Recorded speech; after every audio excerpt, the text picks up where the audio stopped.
And if you're a left-hander and you're watching this, then you're in for a treat. At least you get to see what a professional on the left side, how they go about it. Graham is deciding to go with non-reactive.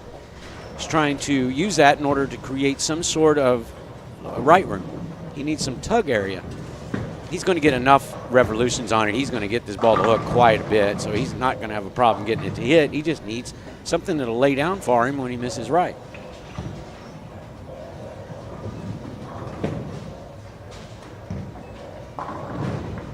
Wow, did you see what I just saw? All right, so nice outfit, first of all. Let me just comment on the outfit is extraordinary. And even better than that is his delivery. I don't even think I'm going to be able to watch Graham now. All right, I want to watch and see if that happened. Yeah. Okay, so no thumb and behind the back. All right. With the reverse hook at the spare. Yeah. It's, all right. I thought you think you see it all, right? But you're at the PBA LBC. You haven't seen it all. I can't believe I just watched that. Yeah, and that's one of the fun things about this event. If you're tuning in on the live stream, and as we go around from pair to pair throughout the 32 lanes in play on most squads, couple less than that this morning, not quite a full squad, but you see so many styles out on the lanes. All right, so I'm in the elevator. Okay. I'm going up to my room last night, and two of the participants are getting on with me. They have name shirts on. Yep. And I said, how'd you guys do? And the one guy, he's probably 6'2", maybe about 23, 24. And he said, Mr. Duke, I did quite well today, I think. And I said, yeah, well, good for you. And he said, yeah, my first game was 124, and my second game was 108. Not as good. But then my third game was 134. And I'm listening, I'm thinking, wow, is he throwing me a curve, or what is he so excited about? And he did. He said, but my average is 110. Okay. And so that brought it all into perspective. But Yeah. he said he did good, and he started telling me the scores that and I just didn't know how to react to that. Is he pulling my leg? No. That's the PBA LBC. You get to pull in all of these different categories, and he was happy with his stuff. And why wouldn't he be? You think he was about, I don't know, 15 or 16, 18 pins a game above his average? It just threw me for a curve. I didn't see it coming. So going to be interesting for Graham Fye here, as one of the players on his pair, Jordan Weaver, also left-handed, and they're starting out pretty well. They've got spare double for Graham. Jordan's got a front three, and not too often you usually see a couple lefties in a pair that can work together as the day goes on. Yeah, and if they do work together, which Graham knows how to do that, yeah, well, then they'll be just fine. And that, it's more prominent in the last two frames of the game. Yep. To where maybe you've opened them up just about a board, you're comfortable, you're lined up, and you got an extra board out there. That's a lot.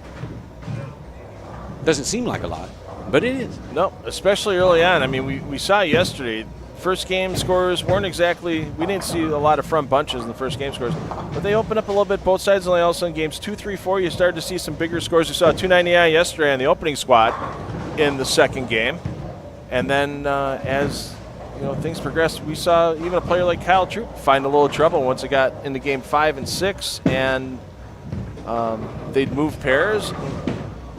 They weren't exactly sure who they followed. That's the tough part sometimes. You mentioned the different averages, and sometimes following a 110 average player, if you're following them in a few pairs, it's not the same as following a 210 average player. It's not. And here's another thing. If you are following a pair, let's say good bowler or not, where you're following, if you've got somebody that leaves, let's say 4 10 pins and a couple of 6 10s, well, that spare ball that they're going to use is going to track oil down farther to the right than normal. And then the next pair you may catch, nobody left a 10 pin. And so you won't have that same push from the oil. So what you need to do when you get here is to say, this is where I'm starting, here's how it looks. Try to figure out who's in front of you so that you know a little bit about how the lanes are going to transition, whether you've got people throwing plastic balls, whether there's a lot of spares being thrown. If you can keep up with that just enough, just a little bit, you don't have to watch every shot they throw. You just kind of glance over every once in a while and look at the scores and make sure that you know a little bit. That'll help you navigate the building, because you're going to follow some pairs where you had a lot of really good bowlers and they're going to open up. You're also going to follow some pairs that don't have a lot of good bowlers and had a lot of spare balls going down the lane, and those pairs are going to be the ones that are harder. We watched Kyle Troop yesterday when he made the move out of the early teens here into the 20s. All of a sudden, they got real tight for him. And he told me, he said, Norm, I bump right, bump right, bump right. And the more I chased it, the more it just sailed. So they're not going to be easy all the way across. But there are going to be some pairs that you can really hit. And it's imperative that you hit those. That's your opportunity. Yep. Well, Jordan with a lucky break there. He went high in the last pin to go. When you're left-handed, the last pin to go is the 2-pin. You know it wasn't a great shot. If it's a 5-bagger, it's a great shot. And yeah. there is I tell you what, I got to party with this guy. And he's got spare double. And flat 10. Yeah. Pedro Velasco Jr., you are now getting your 15 minutes of fame with Norm Duke on the live stream for the PBA LBC National Championships. I got to get him to sign my shoe. He's got the sleeves going underneath, and yeah. I love this guy. How do you get consistent? I mean, I've seen backup ball players. We've seen the backwards bowlers that take the approach backwards and then throw the ball behind them. This is a cup, no thumb delivery behind the back. And for score and for real. And he hasn't thrown an open frame yet. What is Graham Fodd thinking right now watching that next? I will ask him. We have to ask him. I will ask him. Hey, Graham, do you ever see that? I have not, by the way. First time in my life. Same. I mean, we used to do it just to, see if we could. We were bored. But yeah. not for score. Right. All right, good shot, Graham. That's a spare 4-bagger. There we go. So we're going to take a quick flip over here because I got to ask Norm a question. If you watch these guys here on 17 and 18, with the gentleman up right now, with Justin Hartwig, and that's his brother Jeff down on 17 in the lower right. They're wearing shirts with Holler House. Holler House right here in Milwaukee. Chicago. Oh, Milwaukee. I'm sorry. Holler House. I'm sorry. That's okay. The infamous Holler House, 21st and Lincoln in Milwaukee, the world's oldest continuously certified bowling lanes. Have you ever been to Holler House? You have. Yeah, the phone booth. Yeah, the phone booth. You walk in the phone booth and you're on a different street. No, you're thinking Safe House. Is that the Safe House? That's the Safe House. Yeah. Okay, well that's the one that I remember. Yeah, you're thinking Safe House. So Safe House is still around too, but yeah, Holler House with the 2 lanes in the basement. You go down the stairs. Okay, maybe I've never been to that one. Oh, I thought it was the one with the phone. How could Tom Clark never take you to Holler House? That is PBA Commissioner Tom Clark's favorite bowling center in the world. I guarantee you, because he loves it there. It's such a unique place. The owners, Kathy and Tom, are phenomenal. And back in 2023, they did the USA versus the World when they had those team shows. They did the qualifying round with Belmo and Tommy Jones. They did the 1-game roll-off to see who got lane choice at Holler House. They got the pin boys that still load the pins by hand. And I watched it. I didn't put 2 and 2 together there. I just thought it was the same spot that I was thinking. Watching Belmo walk in the door, they took him through the basement, so he had to duck his head because otherwise there's pipes. There's pipes there in the storage areas in the basement. You'd have no problem. I clipped the top of my head a couple times on those pipes, getting through. And, Belmo walks in. He just sees the walls right on top of lane 1 and lane 2. They're literally right on top of you. The ball return's still the over-the-top, old school. And he's like, what am I going to do? And he starts throwing practice. One of his balls, he took out the 6-9 in practice on his shot. And then the lights come on, and he throws the front 4. Well, it is Belmo. And then, he's going to figure out a way. Right. There's no doubt. It's Belmo. So it's such an old school throwback, and I actually am proud to say one of my career highlights is throwing the last 4 in a game at Holler House. Because it's so tough. Okay, well, the commissioner, Tom Clark, is probably listening to this. So, Tom, I want to go to Holler House. There you go. These lefties are working together, Jordan and Graham. How about that? Jordan's going to go. Can you imagine if Jordan got his mini Duke today on the same pair with Graham Fa? Wouldn't that be great? Excellent would that be? We like giving those little Dukes away. Have we had it in the first 2 years of this event? Have you been on site for a 300 during opening weekend? I don't remember if there was or not. I don't believe I have seen one live, Yeah. but I have given the mini Duke away twice. Yes. And thanks to Tom Clark on that. All right, we're trying to Oh, if stay. he makes this, it's all over. We're trying to stay clean. Oh, Pedro can't get it covered. I tell you what, he's amazing. Let's see. Is Pedro down here after this first game? Does he come down on the low end? No, he goes to 15 and 16. Maybe we'll have to try to flag him in. This Mike, the chat's going nuts. Chat, the most impressive thing he's seen. Trey Heinrichsmeyer, who won our Open Classic division the first year. Trey says, most impressive thing I've seen in a while. Pedro. I love it. There's more. Yeah, I'm glad we have. Hopefully, we have these two together a few more pairs during the day today. I know they get separated a bit after this first game. As Graham Fa now, he's got that 8-pin hiding behind everything, but picks it up. Good shot. Yeah, I thought his first shot was pretty good on the pair. It looked like he fed it a little bit to the left and it overhooked. So when you say they're helping one another, they're following one another, sometimes they get a little bit over-under. Yeah. And I'm wondering if that is materializing now. We'll find out. Jordan doesn't seem to have a problem with it yet. No, not at all. For somebody like Graham, now he didn't win the Duke last year, but he was the PBA exempt division champion. Yes. Returning into a championship in the same building, is there extra pressure on you when you do that, or is it just another event, do you think, for Graham today? Well, he's going to bring his experience and his memory. Nice shot right there for the front seven. He's going to, tap into his memory, how he played them, what happened. But he's not going to rely on any of that to be a standard. The thing about the pros is they know that any little thing here or there, whether it rained last night or whether it didn't, things like that matter. Right. And so they tap into their memory, but they're very nimble, and they say, if this, then that, if this, then that. They have a game plan in their head. And okay. Graham is so good that, he does this for a living.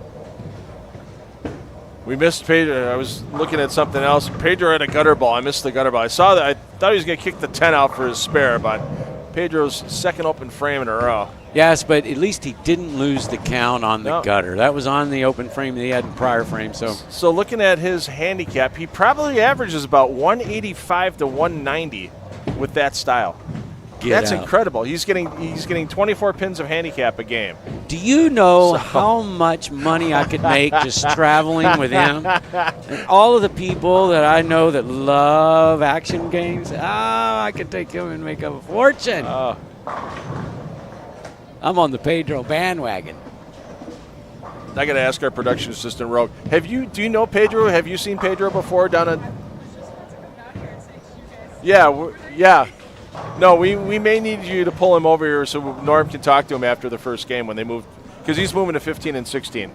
So after the first game, let's pull him in the booth and we'll see if he's willing to have a headset thrown on him, and Norm can ask him a couple questions, because this is incredible. I mean, we're both. I don't even know what to ask him, Phil. What do you ask him? Why did you develop that style? How did you develop that style? What made you decide thumbless behind the back bowling is the way that you were going to attack the game? The outfit is definitely style points. Rogue just said the outfit gives him a couple of marks a game. Yeah. No doubt about that. I'm going to make that Rogue's PA uniform the rest of the season. Come on, Jordan. Let's get the excellent 8th in a row here. Going for the mini Duke here. Potentially. Nice go. And he throws a backup ball at his first shot from right-handed behind his back, and then a hook ball at his spare. I love this guy already. He's using all 40 boards. You know which way the ball's going to go before it actually hooks, because he starts pointing for which way it's going to go. He does. He's got the post. It's not even a post-shot routine because the ball hasn't hit the pins yet. It's like a mid-shot routine. Mid-shot routine. You've got your pre-shot routine, your post-shot routine. I've never had a mid-shot routine before until now. Yeah. Earl Anthony could be bowling right next to him, and I don't think Earl would get near. We wouldn't even know Earl's name after that. Okay, so we're watching Josephine here as well. She is having a horrible start. It's important right now for her to keep it together. It's game one. You could have all your bad breaks in one game, and you never know how luckily you could be the rest of the way. Right. So we need for her to keep it together. And you know what? She's probably just as confused about Pedro as we are, right? Mesmerized. Yeah. She's like, if this guy beats me. Hey, get that Come spare. on. Come on. There All we right. go. Way to go. All right, Josephine. All you got to do sometime is just stop the bleeding. All right, he's moved in a little bit. Graham has. Yep. Oh, now he flat 7, so he's going to be in the 240s with a spare here and all strikes in the 10th. But big news right now, early on, Is the front 8. Yep, is Jordan Weaver with the front 8. Look at that! Oh no, bad break there for Yeah, Pedro. he didn't move in quick enough. You see, they're Yep. starting to go. Fronts are going. Now, which way is he going to shoot the I spare? have is he gonna, no is he idea. gonna How are you going to ask me that question? like, I would go with the left-handed type hook, so it kind of hooks into the 4-pin, and then slide the 4 into the 10, because it's a little different angle if it's got the right-handed hook on it. I don't know. You could place wagers, but if bowling is a gambling sport, which has been known to be, you can like place wagers without Pedro knowing, going, which way is he going to hook the ball this time? I'm guessing backup ball.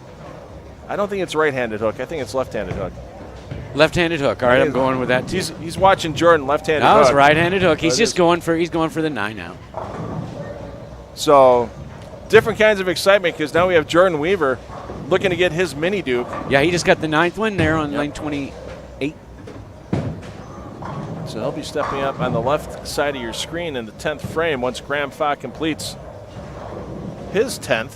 All right, Josephine, right here. All right, good shot right there. Sometimes all you have to do is stop the bleeding, folks. Got to stay with it. The chat's reminded us that you have experienced the 300 on an opening weekend before. And I want to thank Bryce Garvey for that. And we talked about this young man before we went on the air today. Matt Gasson Oh, Matt Gasson, that's had a right. 300 at Bolero Wauwatosa, game 6 of the opening You're squad. absolutely, yeah, I didn't remember that. Sorry about that, Matt. Matt's a good friend of mine. We golf together occasionally. Yeah, I have to apologize to Matt because, he said that was one of his career highlights, having you call his 300 game from the booth that day. I kind of find it hard to believe that's one of his career. He's got a lot of career highlights. by the way. Matt, when we play golf, he's got the reverse grip. So instead of the right hand low, he's left hand low on the club. Really? And hits it a mile. Oh, wow. I mean, he not only that. I mean, he uses an 8-iron when I got 4-iron in my. And he hits it so far and accurate. He's a really good golfer, but it's a left hand low. So Fa up first in the 10th, then over to Pedro. Oh, can't get the 6 to go. So I wonder how many of those black hammers Graham brought with him today. I don't know, but he was sanding that one. And I'll tell you what just happened with Graham. He got that ball left, maybe a board, and it overhooked. That's after he's made a jump to the right so that he could find a little more oil. So what we have is a little bit of that over-under I was talking about. As soon as he gets to the track a little bit soon, it'll overhook. He looks at a 6-pin. If he doesn't get it to that track quite as soon, then it'll wiggle. Uh-oh, the hop at the end, the steer to the left, and there you go. This is amazing. And the swagger, the best part, the swagger on the way back. He's got the Brian Voss head move, doesn't he? Brian Voss wishes he had Pedro's hair. And his sleeves.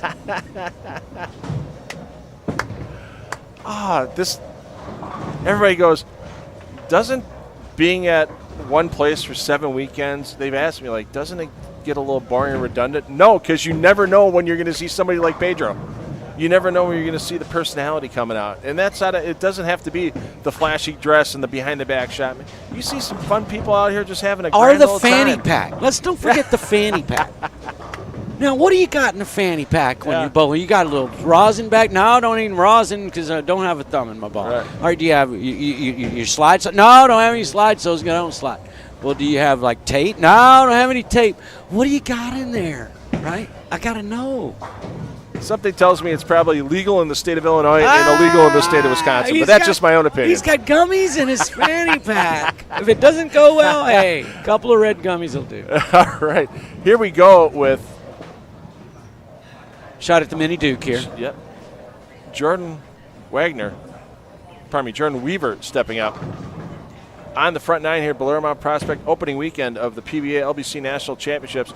Graham Fa already putting up 234 in front of him from the left side. Oh, nice. And Weaver gets the first one in the 10th to go, and he looks pretty cool, calm, and collected there, Norm, as he's trying to chase a mini U. Well, what he's doing is he's saying to himself, yeah, y'all thought it was all about Graham Fa, our division leader last year. Yep. Well, it's all about me.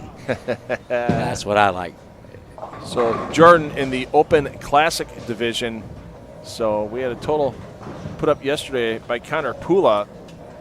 Yeah, Connor's both great. Yeah, just above 1450. So I think it's going to take 1500 again this year in that Open Classic division, a 250 average, to take down that title and the $25,000 on top. And Jordan's going to be off to a really good start. Oh, he got it in. Oh, and he still mixed it up. Oh, he got that one in. Remember, I was saying there's a little over-under in there. When he got that in, he actually missed in far enough that it didn't bucket on him, didn't just sail. Well, you talked a bit yesterday, Norm. You looked at this pattern, 42 feet in length, over 31 mils in the pattern, and you said the miss is inside, not outside. And I think he proved your theory right there. Yeah, you have to have something that when you miss in a little bit, that'll run over them. That's what I would be trying to accomplish. Here we go for the mini Duke and an opening 300. Oh, there we go! Kidding me! I've seen more in one game here, and I've seen in years.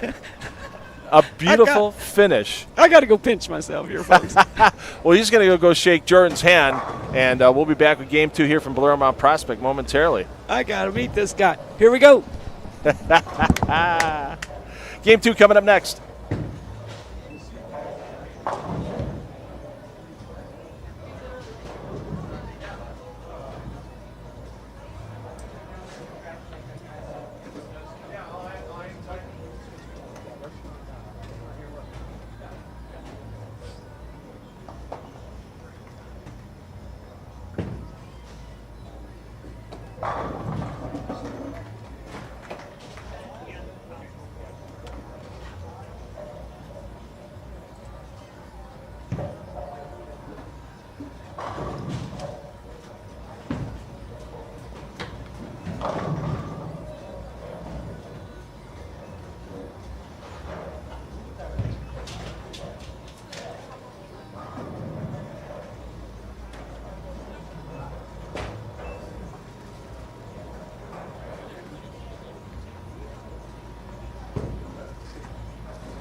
Yeah.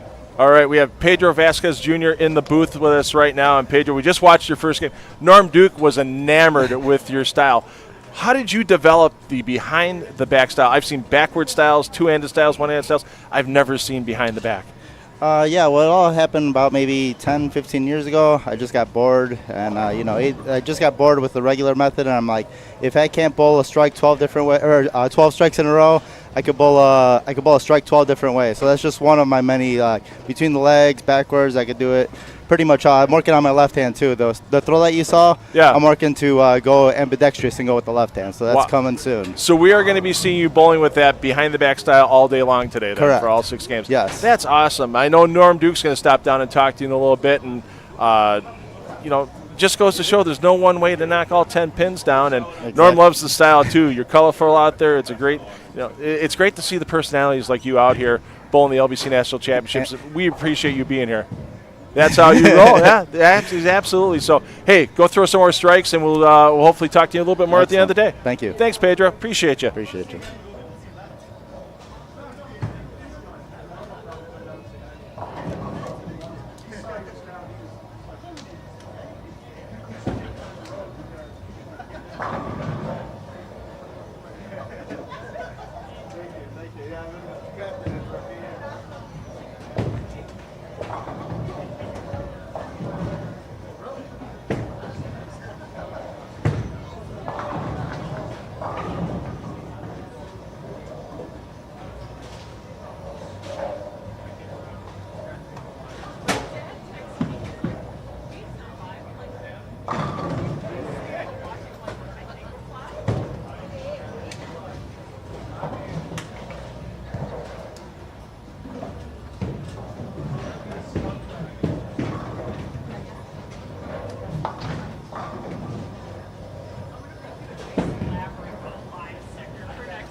All right, you can see Pedro just creeping into your picture as we are underway here. I tell you what, that was more going on in the first game than I've seen in 20 years. Yeah. And I'm just stunned. So I go down there. And by the way, that is Jordan Weaver. That's his first 300 game in his life. Really? Yeah, first one in his life. So we wonder why he went Brooklyn. Well, that's why. He'd never been in that position in his lifetime. And he told me that just now. He said, Norm, I met you when I was 14 years old at where they're playing the Peterson Classic, by the way. Shout out to the Peterson. He said, yeah, you came in and you did a clinic, and I met you there. And I went, I'll be darned. I remember that, but I don't remember him then. Of course, he was 14 and looks a lot different now. Right. But the first 300 of his life. Yeah, it's just spectacular for him. Couldn't be happier for the young man. And he's going to be striking it shortly. So we are just underway. Graham found with an open on the same pair with Jordan Weaver. And Weaver, let's see if we can make it 13 in a row. Yeah, so it's 8 and 8 out. We have to guess what was his split. I have no idea. Yeah, same.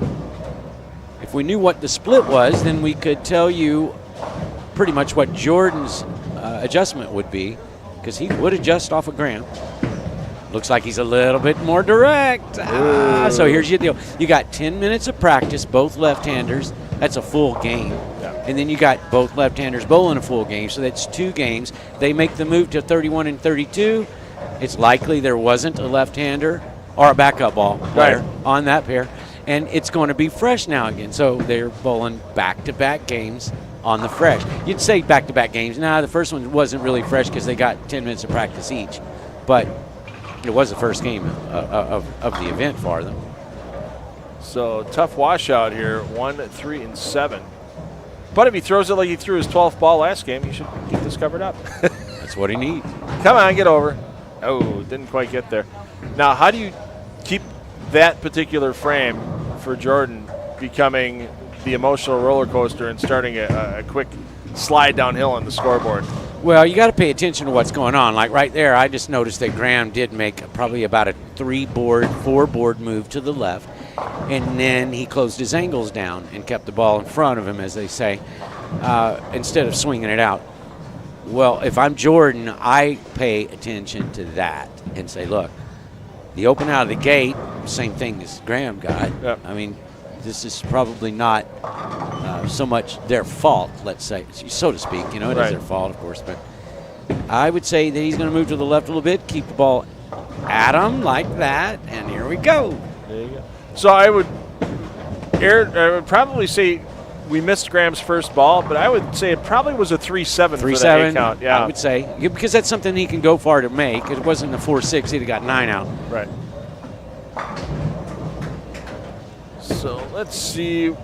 We're on Pedro watch, 2025. So when Pedro's up again, we'll take another peek in on him momentarily.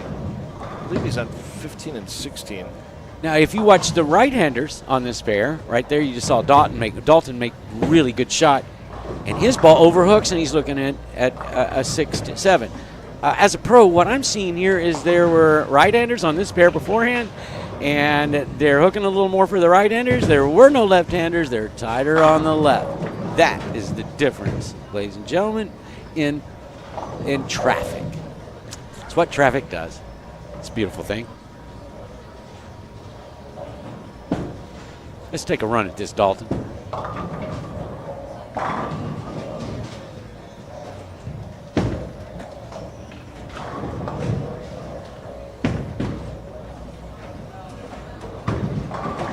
Yeah, Pedro watch, you said. How do you not have a Pedro watch going on?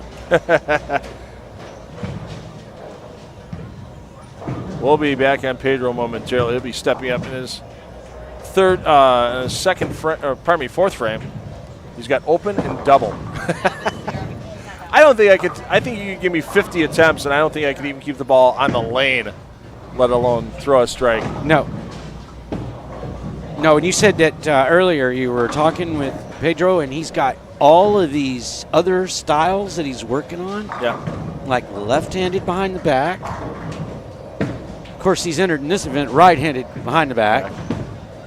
Two-handed. Two-handed in between the legs. Two-handed in. Granny. Let's get the granny backwards going. He said a dozen styles. Wow. Overall. So, yeah, I mean, it's one way to keep bowling from becoming boring. There's no doubt about that. If you're just out here and there's a lot of people that don't bowl a lot of tournaments and just want to have fun while they bowl when they're bowling the league or whatever. Yeah, nothing wrong with that at all. Try it. Why not? I would just be afraid how much I'd hurt myself. Trying to do that. Because we talked a little bit yesterday where you mentioned your two-handed bowling experiment lasted about 6 minutes. 6 minutes. Part of that was waiting on my ball to get back. There we go, Jordan. Yeah. Right back at him. And see, I think that's what Jordan did. Is he's got the benefit of watching Graham, who's going to make shots, yeah. So Graham went out that left lane, threw a really good shot, tightened it up quite a bit, and still left a half 7. Yeah. So being Jordan, he probably goes over there and says, hey, left lane's probably a little tighter down lane. Let's move another board left on it. And then maybe he gets the double. Back it into the pocket. Steer it with the hands. There we go. Good God. Oh, yeah. That's what I'm talking about. It's not the chicken dance. It's a chicken walk. I'm gonna have fun putting together a Pedro highlight video by the time this is done. There's just so many sports that don't give you access to this kind of stuff. Oh, that's pure shot right there. Nice shot.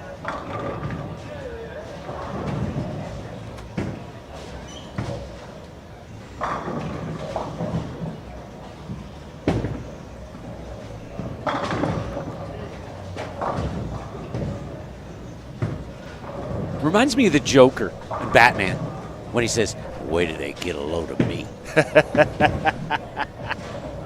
I love Pedro.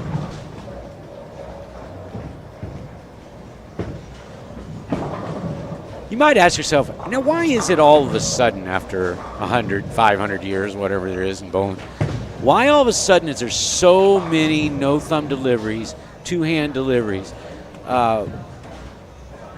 People revving. It's because of oil, folks. Yep. When I first got on the PBA tour, 7 milliliters. About 7 is what our average was. We bowled all day, by the way. We only oiled them one time all day long.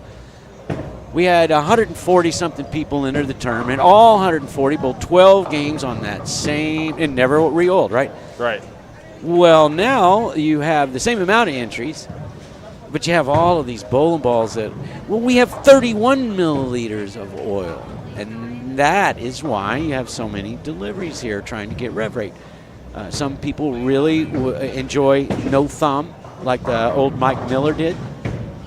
And then others say, hey, why not just put another hand on it? Let's do the Jason Belmonte. Back in the 70s, 80s, no, you don't have any of that. No way, no how, no chance. Yep. So oil's the reason, ladies and gentlemen. And there's another reason, a smaller one, but another reason is because we have machines putting the oil down. What that says is all of the lanes are going to get oiled identically. Now, they'll be a little different because their topography will be a little different, but they're all oiled identically. Well, that just means more consistent oil. We used to oil them with a spray gun where they pump them 5-6 times, just spray it down the lane.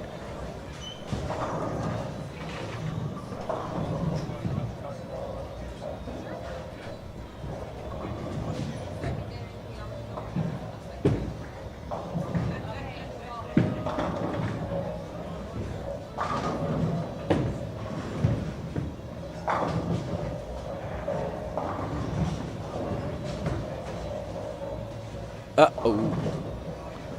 Yep, hung in the thumb a little bit on lane 17 there. That's Brian Heath. Just give him a little triple, what is that, 888? Triple B Pro Shop. A little shout out to Triple B.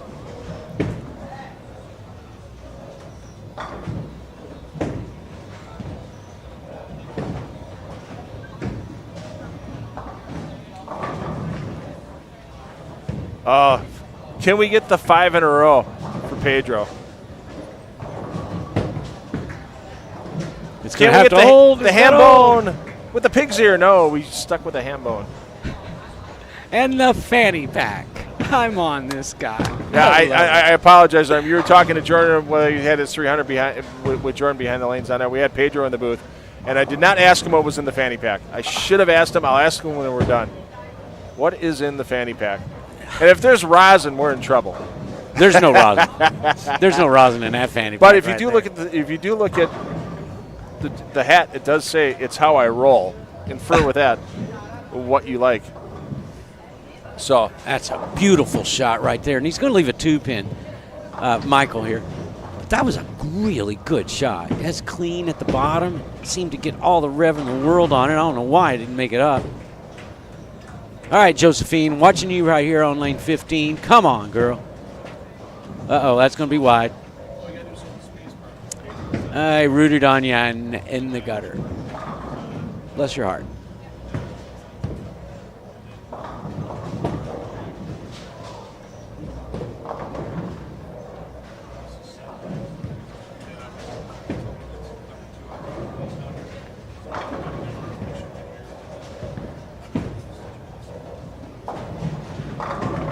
So, Norm, we had our production assistant, Rogue, last night. She had her first experience at the sister tournament to the LBC National Championships, the Peterson Classic. The Pete. The Pete. So what I want to do is I want to bring Rogue in here, and she can tell you a little bit about her experience last night, and I hope you can share with the people some of the experiences you had in the past at the Pete. So, okay. Rogue, come on Rogue, in. come on in.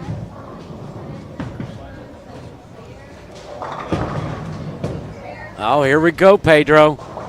Needing some hook. All right, you are live, Rogue. Hello, hello. Welcome in. So you bowled was it your first Pete? Yes, it was. Well, tell me how it went. It was actually a very fun experience. I've heard a lot of mixed feelings on the Pete. Of course you have.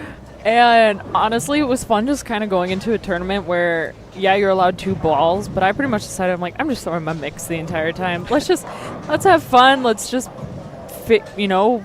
use it as a learning experience of practicing spares and other stuff. And funny enough, I actually applied some of the stuff that you and I talked about yesterday with keeping your elbow forward towards the pins and stuff like that. Those were my highest sets that I actually focused on that stuff. So I was like, oh, this is actually just a nice little fun experience. Made a lot of friends, made some friends out who were here from Cincinnati. Yeah, Brian Himmler's group was here. Yeah, he told me that they got tanked. Yeah, it was. Yeah. Hey, sometimes at the Pete, you just got to go to the bar after game 2, game 3, because it's a weird experience, isn't it? Those end pairs, I will admit, when we went from the right end all the way down to the first pair. Oh, lane 1 with the wall right there. Yeah, my first shot, I royally kicked it. I got a nice bruise on my foot now. I was like, oh, this is, okay, we're going to adjust here. I've bowled 3 years there, and every time on lane 1, that wall is such that you got to pull, for me, I got to pull my left hand in front of my eyes, and I can't play left of second arrow as well because that wall is right there. There's no room. I remember there was one experience at Junior Gold where it was in Michigan, I want to say, at an AMF center. The side walkway for the mechanics was down. So you would try to slide your foot and you would go off a ledge. Of course. And almost fell. So I was like, all right, we're going to pull back in my past experiences. We're going to lunge instead of trail leg to the side just to try to get this to work. I know I missed the head pin to the right every single time on lane 1 for 2 years in a row because as soon as I'd pull my left arm in front of my eyes, I couldn't get my right arm to follow through straight. It would just, I'd sell. I left a 1-2-4 every time. Well, I think the nice thing last night was that pair was free hook on that pair. That was probably one of the shortest pairs that they had last night. And it was nice to just be able, all right, I'm just going to set it down, roll it nicely, and it just rolled into the pocket. I think that was my lowest game, though, but you know what? We made it work. Yeah, it was my lowest game as well. 1 and 2, they just crushed me. Oh, yeah. No, they had my number. And some of y'all might ask how I did. Well, yeah, I had some good experiences there. And 1 year I was, I think, about 40 under, which is not bad, right? But I bowled with a backup ball about 60% of the time in the Pete. And the reason for that is I would play racks, not lanes. Okay. So because the racks are so off. If I had a wide pocket on the right, I'd play a hook ball. And if I had a wide pocket on the left, I'd throw a backup ball. So I just played racks, because if you play one of those bad racks where it's closed on the right side, the one in the 1-3 or closed up, you get at the pocket every time and shoot 110 because you'd leave a pocket split every time. So I played a backup ball on those racks just so. And when you have a wide open rack, you don't have to have a whole lot of hook to get a ball to hit, right? No. Yeah, you almost hit the 5-pin first sometimes. But that's how I did it, and I'm not saying you need to do it that way, but That's hey. definitely a smart way of doing it. Well, there's Pedro. Now, he got a flush strike in the 8th frame, just perfect on lane 16. Then he went to lane 15, a little bit wide. Now he's got to shoot this, is it 2-4-8-10? I mean, you can make it, and he's going to try. I've actually seen that split picked up a lot recently. It's Well, been a very common one. we get so much more opportunity to hook a bowling ball now that all of these spares that used to be, you couldn't get it to hook enough. Now it's just easy, right? Like the 3, 6, 7, 9, 10. Well, we'll make that a lot now because we get a lot of hook. But back when we only had a plastic ball, you couldn't make that spare. You couldn't get the 9-pin out. See, and I only use my spare ball for that. Well, I go straight at it. Don't do it. Don't do it. Hook it. Every time I hook it, I chop it. I don't care. Unless you got some move left, bend it. trick. You know, you'll figure it out soon enough, and then you'll start making them. Chuck Riley asked, what tournament is this? So Norm and I are talking about the Peterson, or the Pete Classic. It is the sister tournament here to the PBA LBC, but it is hosted over at Bolero Vernon Hills. It is very fun. It runs how long does it typically run for? That's a great question. I would not know that. I would have to look guess this up. 3 or 4 months. I don't know, but it is a unique event. It's the one where it's the hardest, and it is. There's no doubt. It's the hardest tournament in the world to score, because every lane they're dressed so much differently. Some aren't dressed at all. Yeah, back in the day, when they say archer, that was when it was the purest, because they would, word have it. I was too young then, but word have it, if you got 3 or 4 in a row, they'd stop they'd go out there and pour water on the lanes, and sawdust. I don't know. I was about to say, I swear I heard a story that they put sawdust on the lanes. Yeah, all Is that kinds. true? Well, I don't know how much of it's true. I was too young to know, but I got all the stories. Nice shot there, Pedro, with the roll in the bucket. Right-handed behind the back. Whew. How in the world? So looking at this, it says the tournament runs from May 9th to August 31st. So about 3 months. Okay. About 3-4 months. 4 months. All right, that was Graham Fall right there with strike in the 9th. He did get a turkey. He made up for the open frame there. He's on 2-0, but he can make 226 with a punch out. Good shot. Good shot right there. Sometimes you just know. You know it before it ever goes down there. Cha-ching. Now, did you hear that it was Dalton's first ever 300? Yeah, as a matter of fact, he told me. He also said that he was at a clinic with me. Maybe it was Vernon Hills, maybe Hawthorne, but back when he was 14 years old. He has such a nice swing. Yeah, he does. That was a great shot right there. That's for a turkey, too. So he's got a turkey, a double, and 3 opens. And what is that? That's 190 right now. 190, possible 210 with the turkey in the 10th. He doesn't like it, but, I thought that was going to hold. That's Dalton right there. Good news, Dalton, is you got 7, but you were on an open frame. You don't lose the count. Make the spare.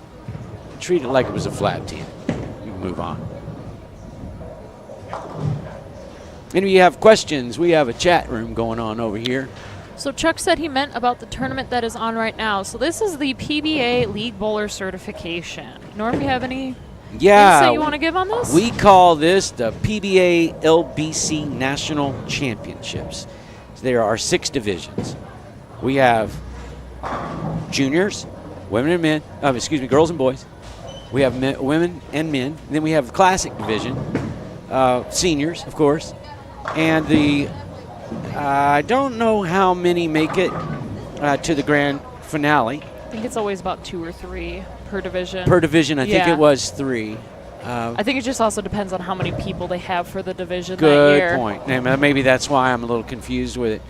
But last year, I think there was 12 or 13 that made it, and oh man, Gianna Brandolino won She it. has such a nice ball. And she won $60,000 in this event last year, and the Duke. The Duke is the trophy, by the way. We'll show that later on.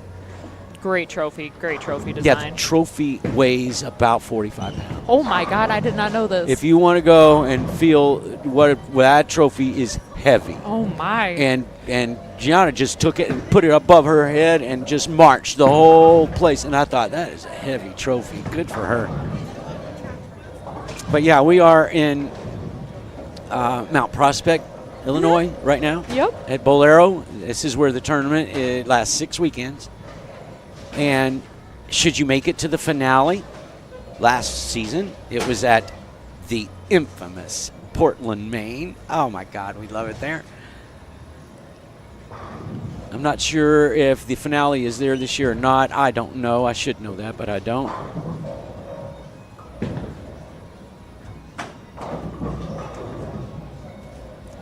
Nice shot right there by Graham. That gives him now 2 turkeys with 1 open. That puts him at 220, looking for 236, I think. No, 210, looking for 230. 226, sorry. 226 if he gets 2 more.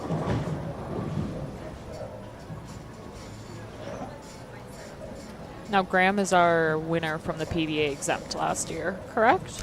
Yeah, he was the one that went to the finale. He bowled like 430 over for 6 games. Averaged Ooh. 272 last season. Those are definitely some numbers to beat. Nice shot. Oh, Stone my 9. God. Those Yeah. 9 pins. This bowling game. Oh, never mind. He had already gotten a double. They hadn't put it up yet.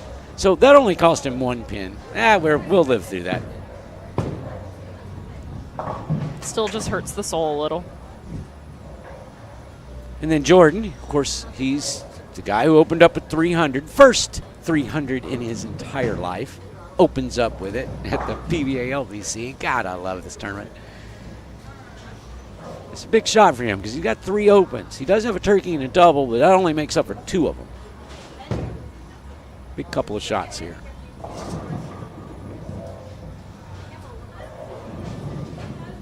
Oh, didn't get the break on the 8 pin. At least he tripped out the 6, though, so he's not looking at the 6-8.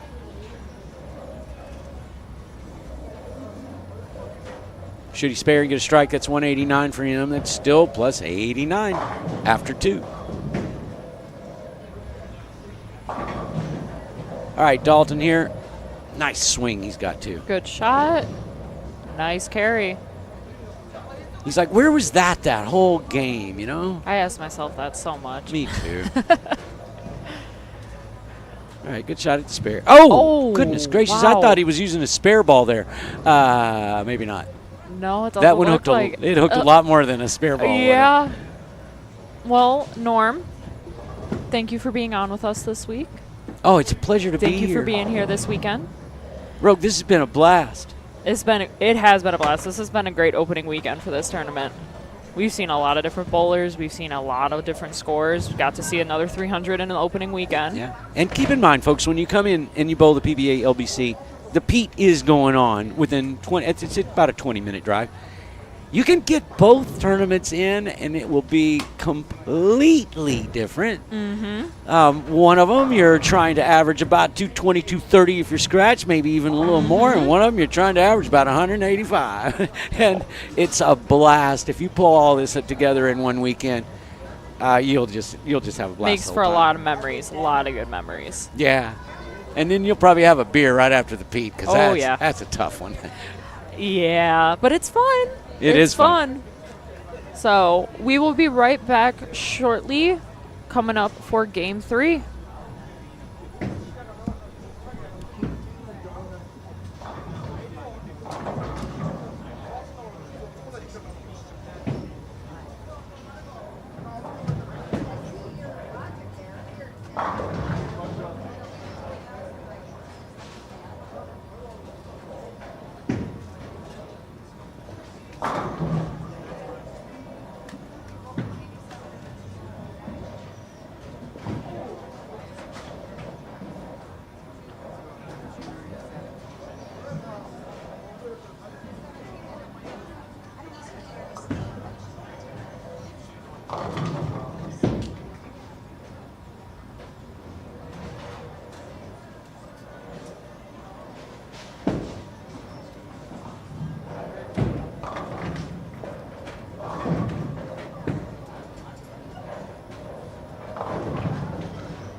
All right, we are into game 3 here at the PBA LBC National Championships.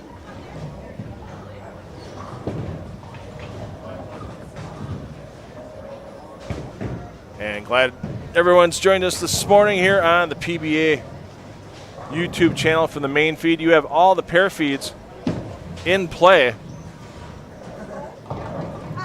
available to you to watch as well. So if you have a favorite player that you want to watch all the way through, there you see Tyler Tornow tripping out that 4.79 for a 3-bagger. Tyler looking to make the bit of that comeback. A little excitement, not just by Pedro Velasco Jr. early this morning, as wow, he got kind of robbed on that light 8-pin for Pedro.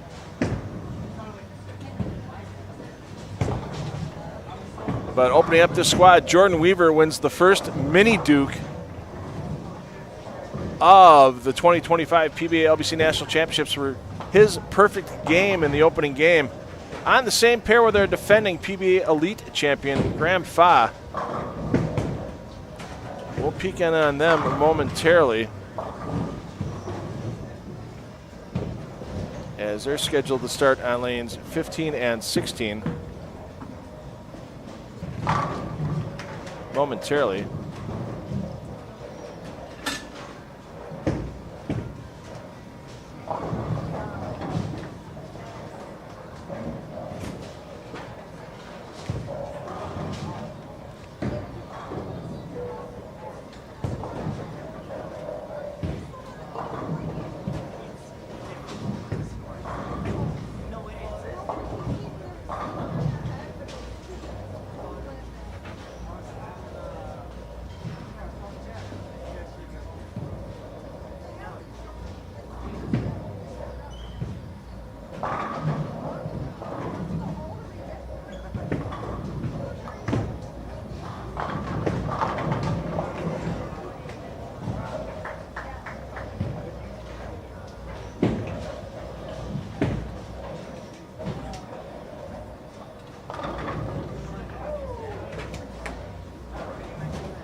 So Tornow to the front 5.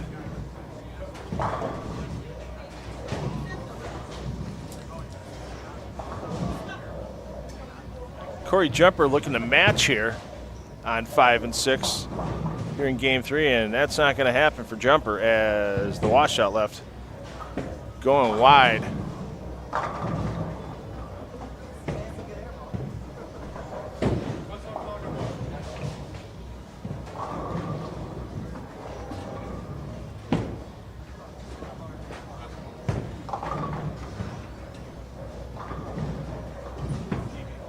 See if Jumper can get this to go. How about that for the washout conversion?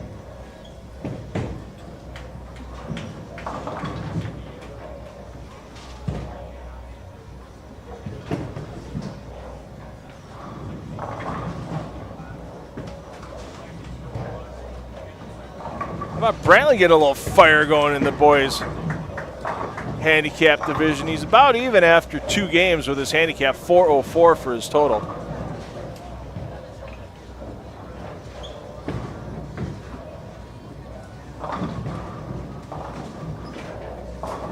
And let's see if Tornow can take it to the front 5. Then we'll peek in on our hot hands early with Jordan Weaver and Graham Fa.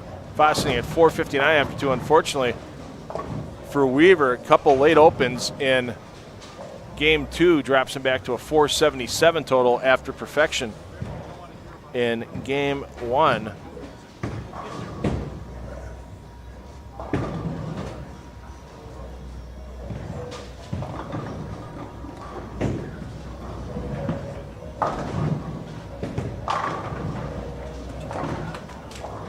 And an open frame for Tornow as he's trying to bounce back and slow start. Mentioned to Norm Duke as Norm was walking by. Tyler goes, haven't touched the ball in almost a month since Baton Rouge in the USBC Open Championships.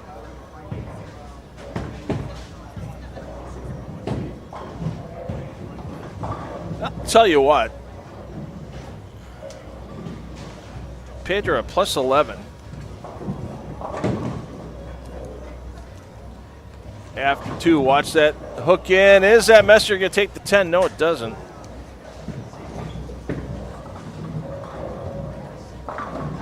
I don't care if you're throwing it behind the back, backwards bowler. I've seen a couple of people. I believe his name, the first one I saw was Jim Cripps, was the first famous backwards bowler.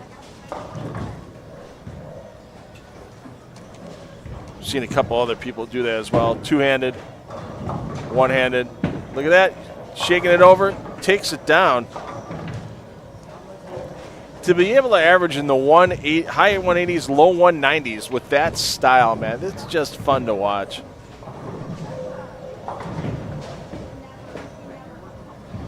You know, and technically, if Pedro wanted to turn around and start throwing it backwards, fully backwards, walk backwards to the foul line, as long as that ball's still in his right hand, he can do it. If he had a bowling ball that didn't have a thumb and wanted to keep that right hand on the underside of the ball and throw his left hand on top for 2-handed for a little extra balance, still legal. The only thing you can't do is change the actual delivery hand during competition.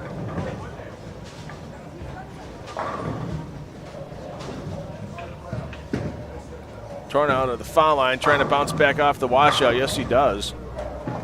Make it happen. He's shaking his head on the way back going, yeah. Can I get the 6th frame back? Can I get a mulligan? Well, sir, that's only in golf, and that's only if the rest of your group agrees to it. Actually, was at a fun sweeper last week. I'm live streaming a sweeper series from a small center in the Milwaukee area all summer long on Wednesdays. And since the sweeper series is uncertified, you can have some fun with the rules. And, a terrible break there for the 5-7 for Ray. Jesus. You had a mulligan you got to use once for the entire night. You could use it in qualifying. You could use it during the elimination rounds. You could use it if you made the final match. Oh, bad break there for Pedro on the spare attempt. And so that was fun, people deciding whether or not to use their mulligan. You know, if they were on a double or 3-bagger, do I use it now? Do I save it for a game or 2?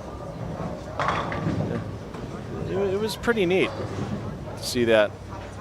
And they have an interesting concept this week as well, where they're going to put, it's an all-house, they're calling it, for that sweeper. It's not just a house pattern, but you have to use an actual house ball, not a bowling ball somebody left on the rack that they don't use anymore, but an actual, like, Eagle house ball or whatever the brand names for are there. Hey, Josephine finally gets yourself on the board with 10 back.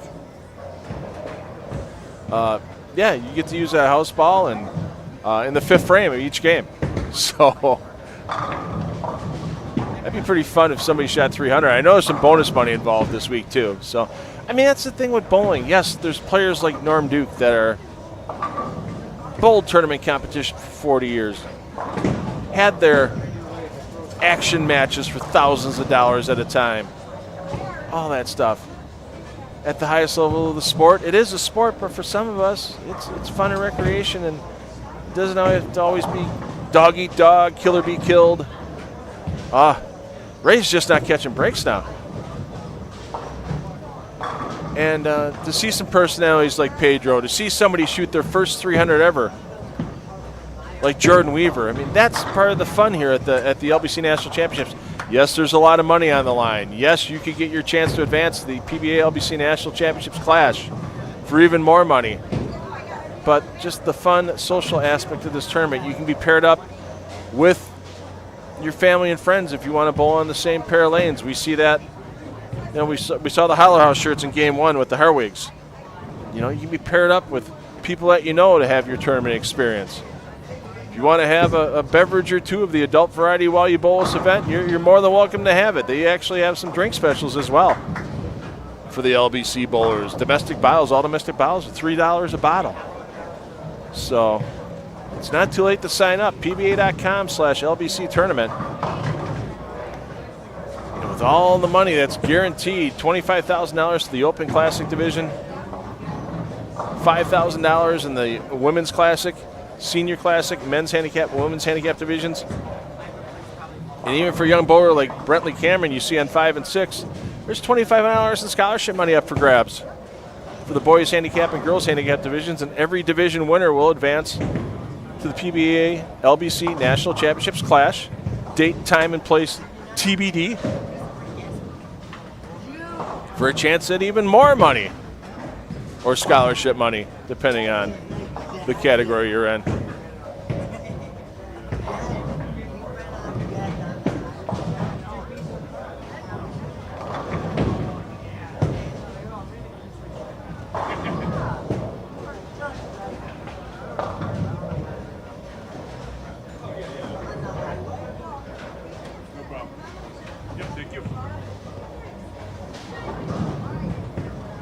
And if you haven't bowled yet or thinking about bowling and wondering about the oil pattern they're using here for the PBA LBC National Championships,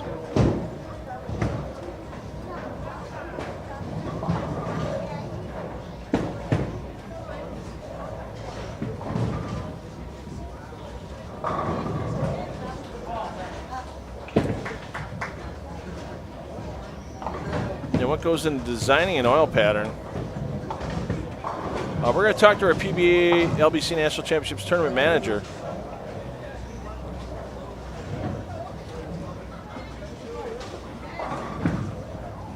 Neil Stremmel in just a couple of minutes.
So Tornell looking to get into the 240s.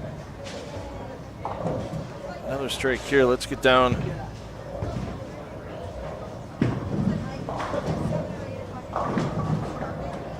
And check in on Jordan Weaver and Graham Fa. Fa open frame, one double the offset, but he's only pacing 197. Fa's going to have to start catching some doubles pretty soon. Jordan Weaver, front 5 before a split.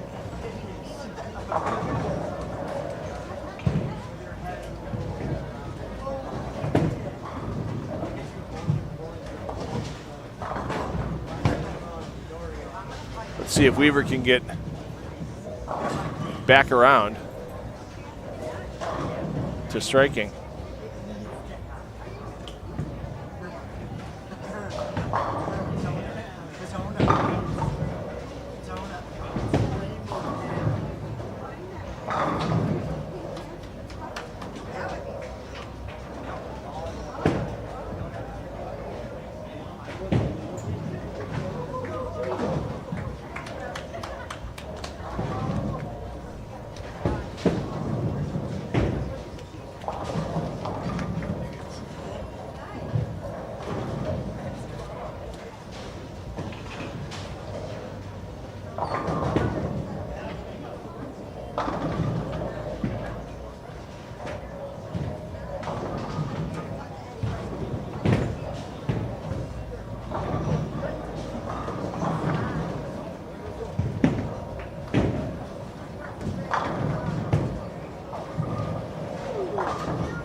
So the struggles continue for Fa. Let's see if Weaver can keep putting strikes on the board. Bouncing back here with a 265 would be phenomenal after dropping a 177 in game 2. Gets them all to fall. And Fa wasting no time stepping up. And wrap 7 for Fa. And boy, when you come into the building as a defending champion in a division like Grand Fa is today, especially when you have a record-setting score the year before,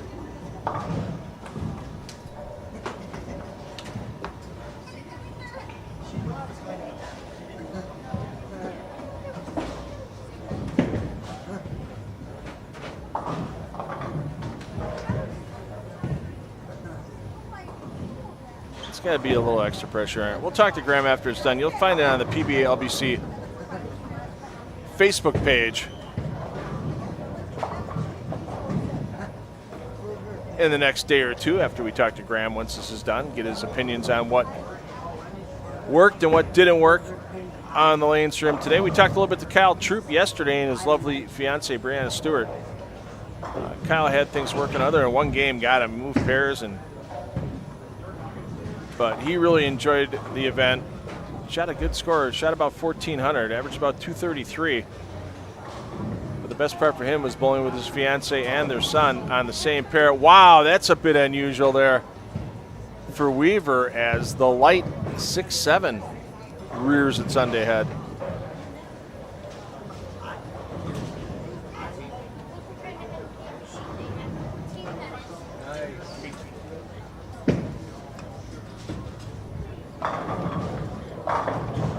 This is going to be a tough conversion. I give a bowler of Jordan's caliber about a 3% chance of sliding that 6 all the way over. Into the 7-pin.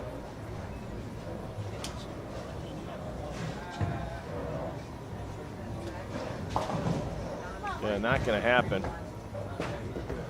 So we're reaching the halfway point on this qualifying squad. Bowlers will be moving pairs here. If you want to follow on the pair feed so you see every shot for Graham Fa and Jordan Weaver.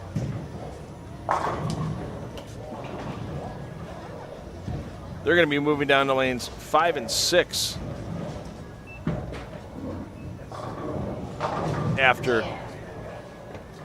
this game. So you can follow them on the pair feeds there. If you want to follow Norm Duke's new favorite bowler, Pedro Vasquez Jr. Pedro's making the move.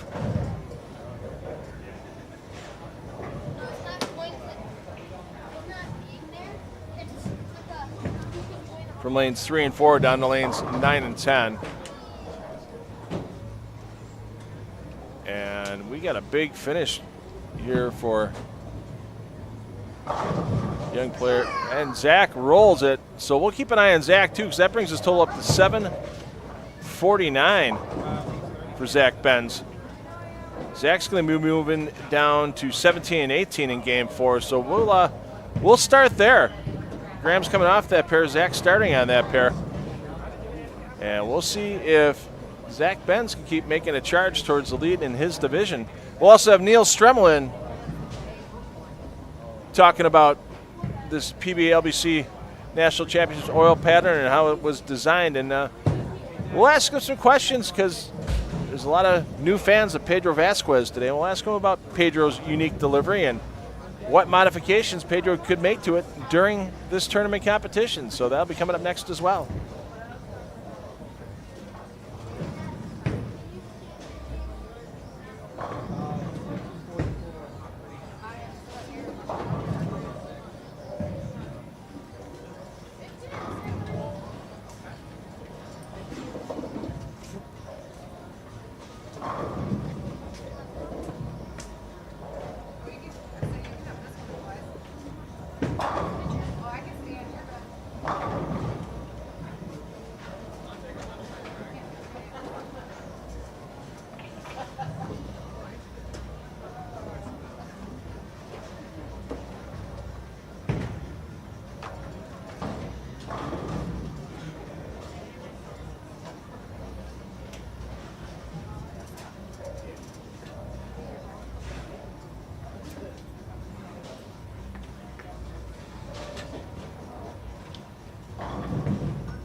All right, you'll see Zack Benz come into play on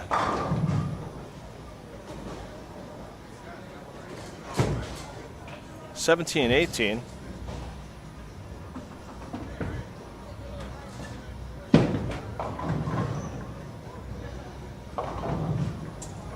sitting at 749 after his first 3 games. Big game in the 280s last game, 289. Has Zack in a very good position.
right, so Zack Benz bowling in our men's handicap division. Young man just turned 18.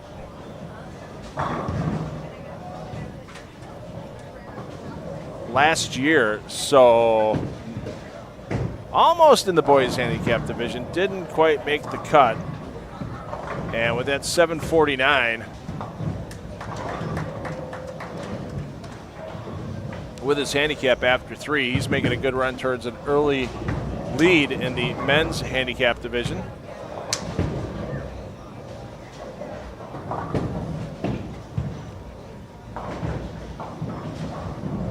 And unfortunately, we get down here, check in. Graham Fye having problems putting a bunch in a row today. And now with that open frame, yikes. Looks like Kyle Troop's going to be our exempt division leader after the opening weekend.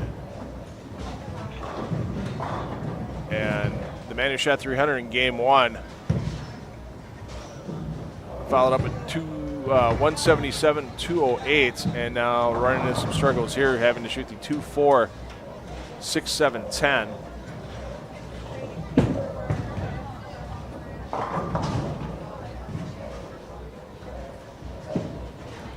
Taking out that clear spare ball and only gets 1, and when it rains, it pours sometimes in the sport of bowling.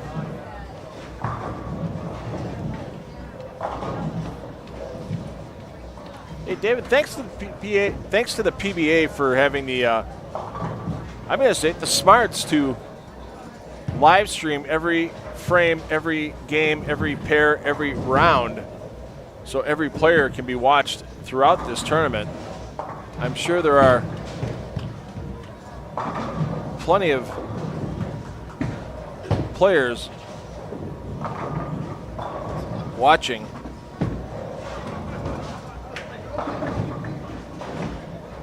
Pedro Velasco Jr. as he goes from pair to pair. There might even be more people watching Pedro than watching the main feed. He's definitely made some fans with that unique delivery. And we'll have Neil Stremmel in the booth to talk about that.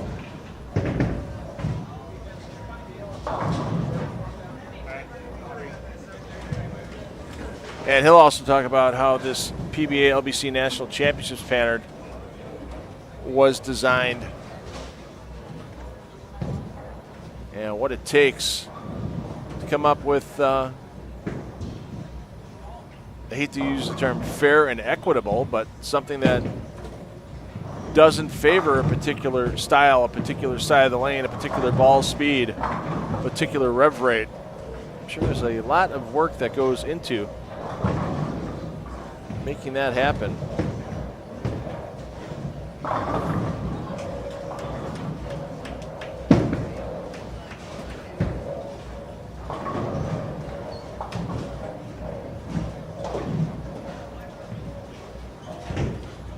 And we're on Pedro watch as well.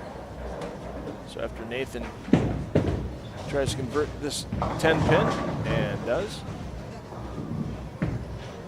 Pedro, boy, when he throws strikes, he throws them in bunches, but then when he finds a problem, he finds it in a hurry, and that's a big whoa, how did that come back? Wow, that went from being a 0 to an almost spare for Pedro.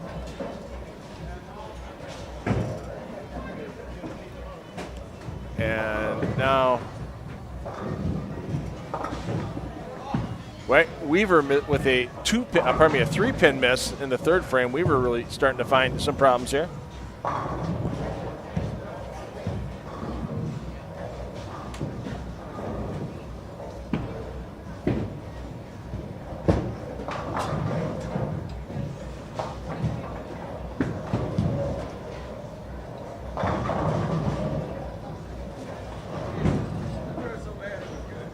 And joining me in the booth now, a man of many titles. First being PBA research and rules. Correct. Second of all, being the PBA LBC National Championships tournament manager, Neil Stremmel. That's true this year also. Yes, indeed. Thanks, Phil. Hey, thanks for joining us in the booth. It's a lot of work running a big event like this LBC Championships. I mean, literally over 1,000 bowlers. I think we're around 1,300 plus signed up right now, and more adding every day, which is a wonderful thing. Yep. We hope to get. Yeah, I don't know. 1,400 would be nice. More than 1,200 is good for this year. It's only the third year.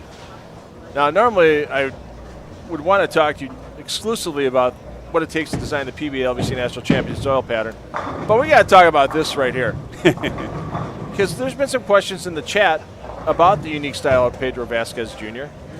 It's a fully legal bowling style, but what changes could he make to it in competition? Could he stop throwing it behind the back and start throwing it in a conventional style? Is that something that would be legal? Somebody asked. Yeah, so obviously USBC, and I don't want to speak for them, USBC has some specific rules regarding bowling with the same hand, and even in their events where you have no handicap or whatnot, I think they still have the rule of you have to bowl with the same hand, and it's, I don't know, there's potential sandbagging implications of keeping your tournament average down, or I don't know what. There's the whole slew from that standpoint. We are actually not USBC certified at this event, and so we try to allow a lot of the competition to be as similar to PBA as possible. That's why you have 4 on a pair. You move every game. You document your bowling balls that you use. You can use 6 balls. We have a lot of things that are just trying to make it more like a PBA event. Yes, you can just bowl in a league and then come to our event, but we want to give the PBA experience kind of a tournament atmosphere. So, getting back to your question, sorry about that. Getting back to your question, so we would allow him because he's in the non-handicap portion of the tournament. He can throw it, right-handed, left-handed, backup ball. You switch around. So whatever he thinks he can do his best at is what is allowed. So another double for Pedro. So yeah, he's obviously good at it. That's a normal right-handed hooking looking ball, but I'm sure you've talked about this. I've seen him throw it, essentially on the left hand of the lane with kind of a backup. Right. So yeah, we would allow that. I don't want to speak for USBC, but I think they would allow that too because it's coming off of the same hand. So if he wanted to stay in front of his body with a shot for fun, not for fun, but like to convert a spare, because he's still using his right hand for the delivery as a one-handed player, that would be fully legal to do. Yeah, from a USBC standpoint, I believe that to be true. Okay. From our standpoint, he could switch from right hand to left hand because we're all about, you do whatever you need to do to bowl the best you can bowl. You're not getting a handicap. You're you should be the best. Yep. You should do whatever it is to be the best. I don't tell Anthony Simonson not to throw a backup ball or to throw it this way or that way. He can, if he wants to throw it left-handed for a 10-pin, more power to him if that's his best way to convert it. So we're good with that. All right. Now we're noticing as we go across all the lanes here in play at Bolero Mount Prospect, we have 32 lanes that we're using for the tournament. If we had a full squad, obviously today, a little less full, so you see pairs like 7 and 8 that aren't in use. Yep. No matter what, if the pairs are or not in play, the oiling procedure for the event is the same for every squad to keep it equitable. Yes, we have 2 machines. They're Kegel Atlas machines, and we use machine number 1, start on lane 1 and 2, and we use machine 2 and start on lane 36, and they kind of work towards the center of the house and meet in the middle. And we run calibration every day, verify cleaner pump and verify oil pump, verify those settings are doing the same thing, and oil it the same way every time. So yes, we don't skip 7 and 8 because 7 and 8's out for this squad. We still set them up the same and oil them all the same, follow the same process, follow the same procedure. And now with the variety of styles we have in this tournament, obviously you take that into consideration when designing the oil pattern for the LBC National Championships? You did that year one at Bolero Wauwatosa. You take into account the lane surface in play. You take into account everything. Tournament moved here for year two. Took everything into account again. Now it's the first time in LBC National Championships history you repeated in the same center, but you didn't repeat the lane pattern. What is the logic behind not repeating it, and then why, is the pattern the way it is? How did you come to the determination that this year we're going to set it up this way? Yeah, so it's an evolution, and I'll just back up and say, okay, yeah, when we were in Bolero Wauwatosa, completely different lane surface. They have HPL there, hooks a lot more. We used ice, different lane oil. Ice goes well with the more hooky surface, and we came up with the pattern, and came up with the ratio, and ended up being relatively, I don't want to say high scoring, but good scoring, consistent scoring.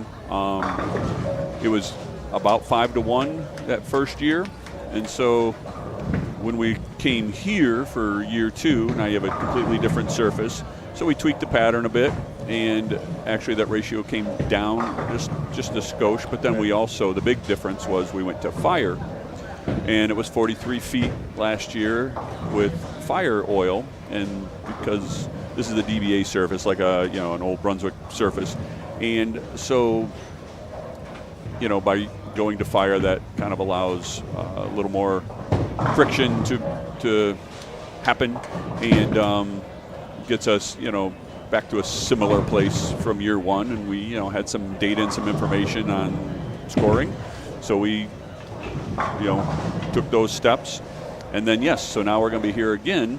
Well, last year scoring was decent. We didn't have as many 300s, which is neither here nor there, but you take note of those kind of things. And so we shortened the pattern up just a foot.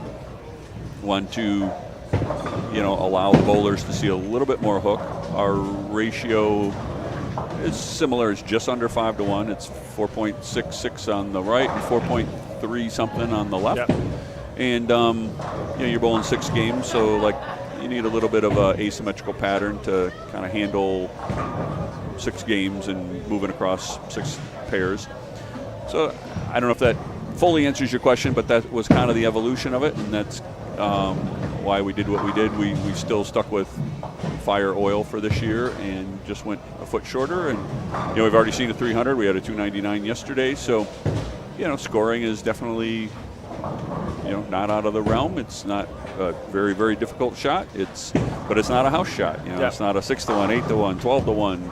That a lot of house shots are. So it's going to be a little bit tougher. Some people struggle with just it being different, and there's a lot of things that are different. You get the lane surface, the pattern, of course, but topography is always something that comes into play when you go bowl tournaments in different places here and there. And the pros are used to all of that, but if you're a league bowler and you haven't really done a lot of tournaments, that's part of the evolution thought process and just improvement that needs to happen if you start bowling more and more tournaments. Yeah, and one of the things that also you had in mind about keeping things fair and equitable is the lane movement.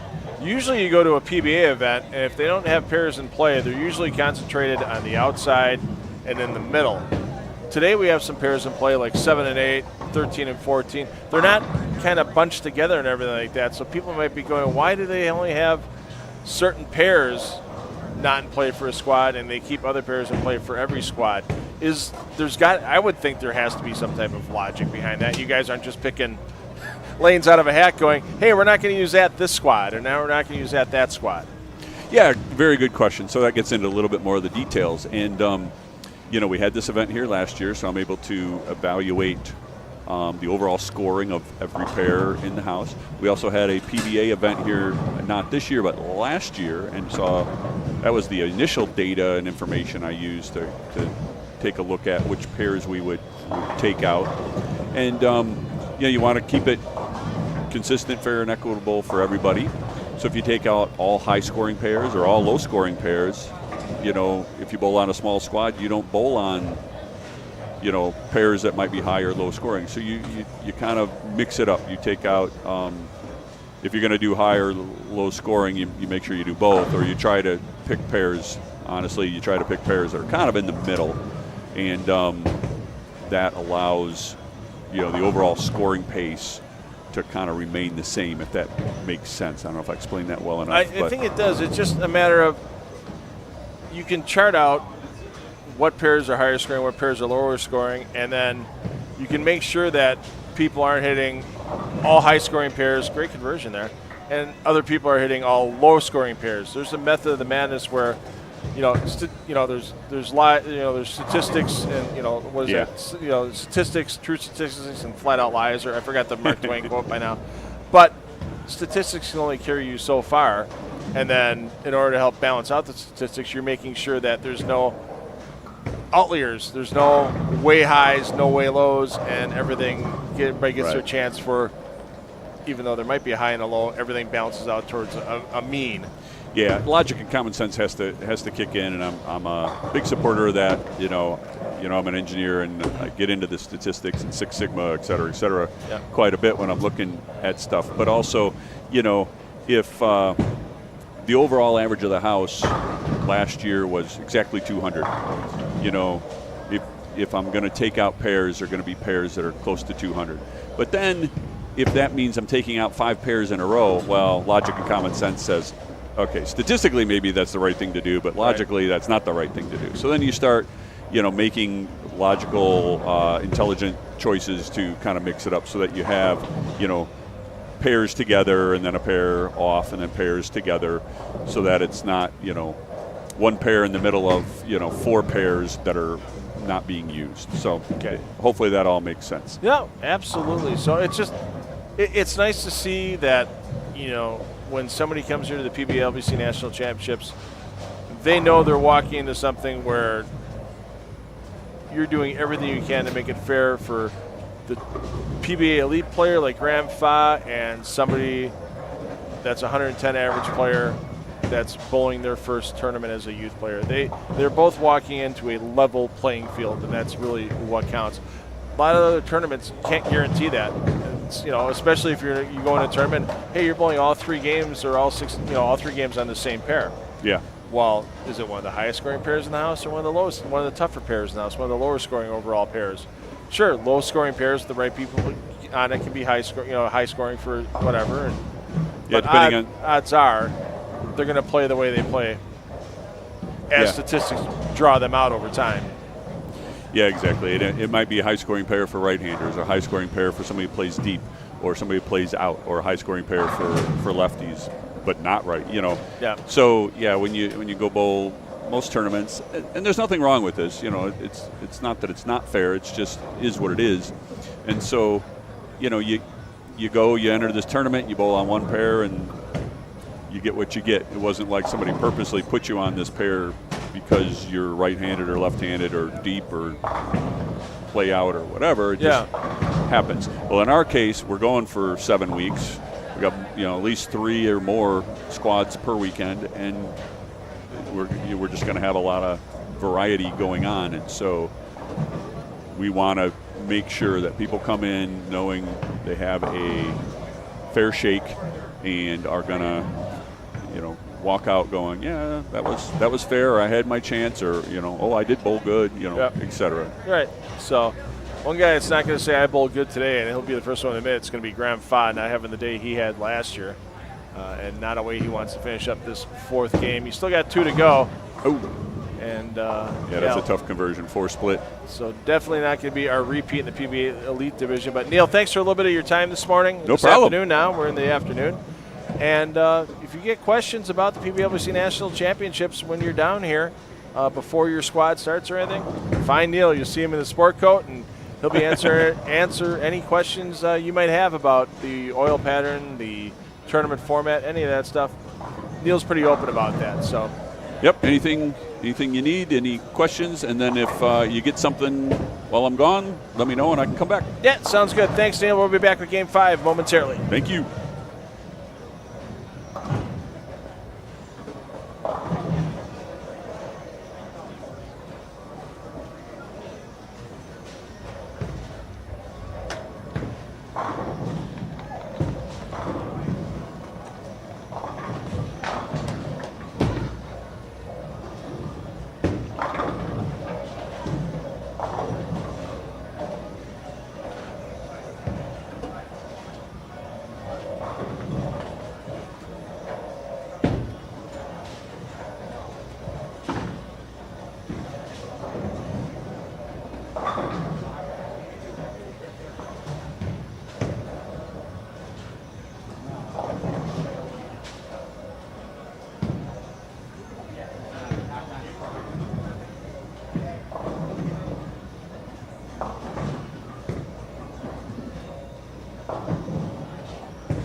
All right, player movement. Some Milwaukee players out here on 3 and 4. Love the Holler House.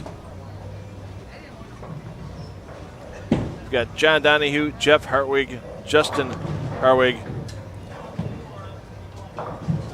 and Brian Van Ferrick on 3 and 4.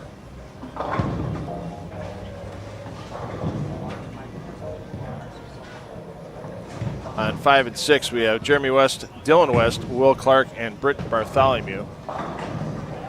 Hey, Jeff takes them all down on the crossover. So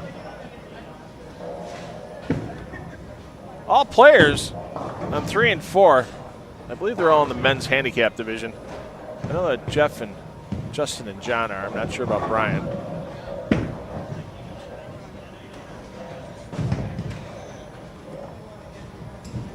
Having an okay start, but probably in that men's handicap division, you're going to have to get around that 1480 to 1520 number to either be in the top spot or get yourself a really good check division. So that would take near perfection the last 2 games for those players on that pair.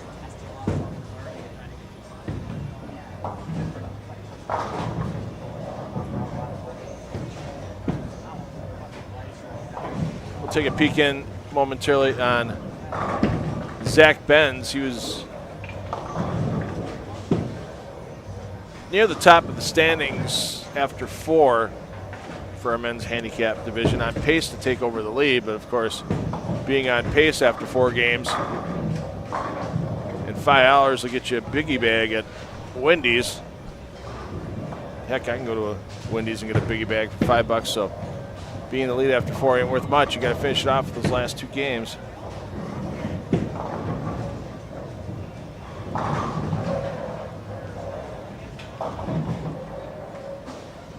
See if Jeff can get himself a double here, playing that deep inside line, a little fallback. Get that 8 out of there.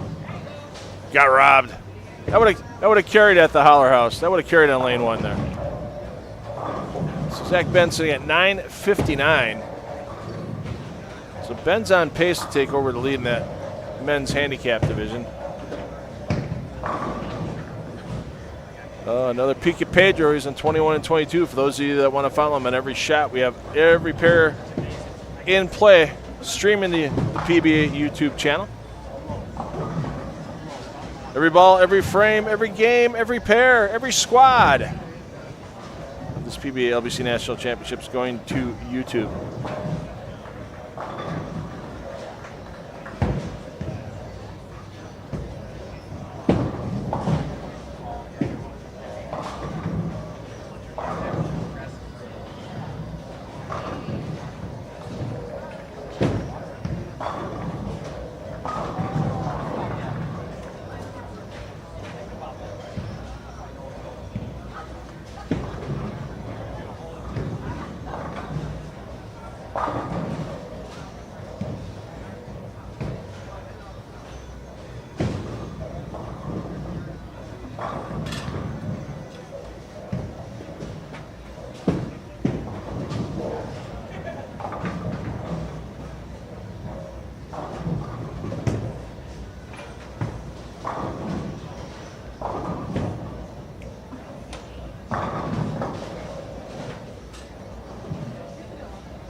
Thanks to everybody that's tuning in today on PBA YouTube. Thanks to those of you if you're catching it on the archives as well. And Teddy Ballgame. Hey, good to see you. Yeah, see you on that Saturday, July 5th. I think there's a couple of PBA exempt players bowling that day. I'm not sure if they're on one squad or multiple squads. Here, let's take a look. That would actually be Boog Kroll and Christian Azcona, both on the 2 p.m. squad on July 5th. Let's give you a rundown on some upcoming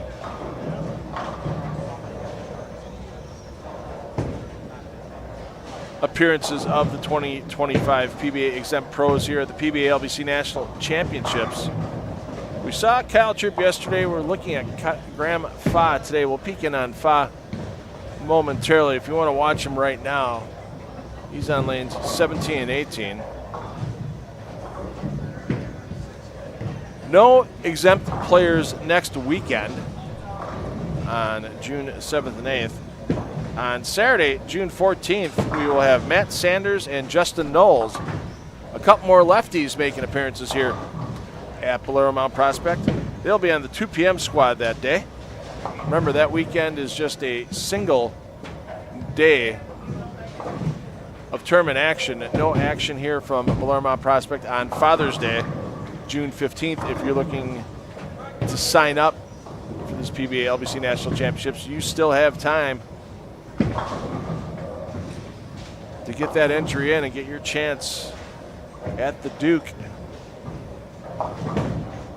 On Saturday, June 21st, 3 big names on the 2 p.m. squad with A.J. Chapman, Zach Wilkins, and E.J. Tackett. A.J. Chapman, a winner last year of a mini Duke trophy for a perfect game during his competition. And the following day, on Sunday, June 22nd, we'll have Tim Foy Jr. Tim, man, 3 third-place finishes on TV this season for Tim. He's one of those players you know is going to break through the winner's circle in the next year or two. Nate Purchase making an appearance on our special squad Friday, June 27th, 1 p.m. That squad's sold out if you're looking to get in, but you'll be able to watch Nate Purchase here on the live streaming.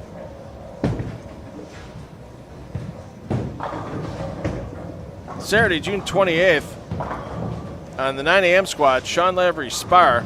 The 2 p.m. squad will have Brandon Runk, and the 7 p.m. squad will have Patrick Dombrowski and Bailey Maverick. So lots of pros on the 28th. You can come and talk to, watch them bowl, take pictures with before and after.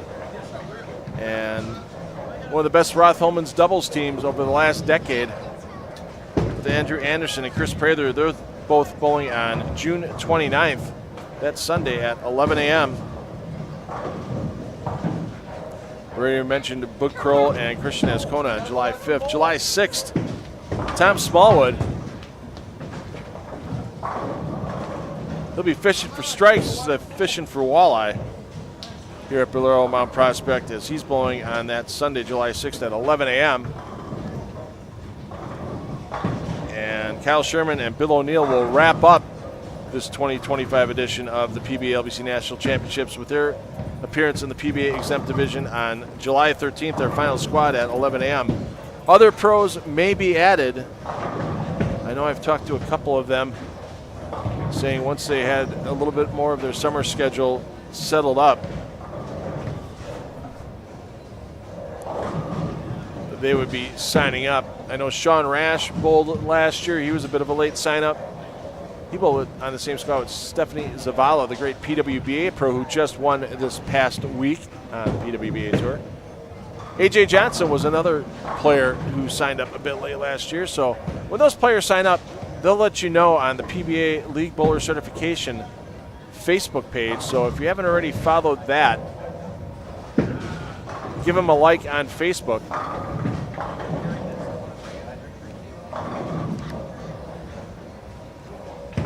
And you'll be able to keep up with all the latest tournament information. If you missed it earlier with Jordan Weaver's 300 game, we wasted no time getting that 10th frame highlight out.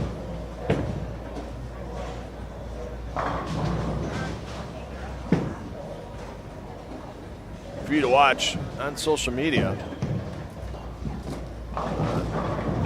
I'm thinking you're right, Chris. I'm thinking Brad makes an appearance at the same time, unless there's some type of schedule conflict when Kyle Sherman will be bowling.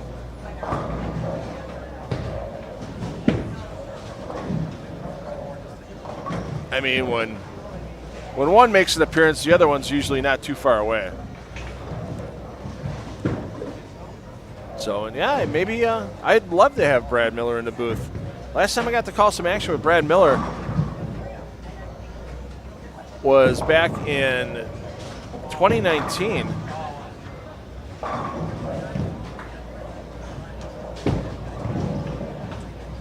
When Brad was in the booth with me during the position round.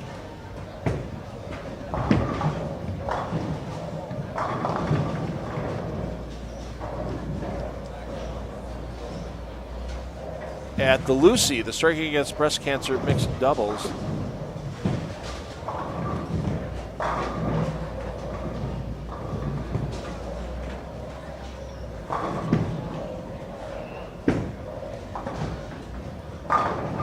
And Amanda Green and Kyle Sherman took down the title that year. Unfortunately for Amanda at the time, she wasn't a member of the PWBA, so she did not get credit for a PWBA title. I'm wondering if they'll go back and retroactively change that now that PWBA isn't a true membership organization anymore. I mean, technically on the women's side, there's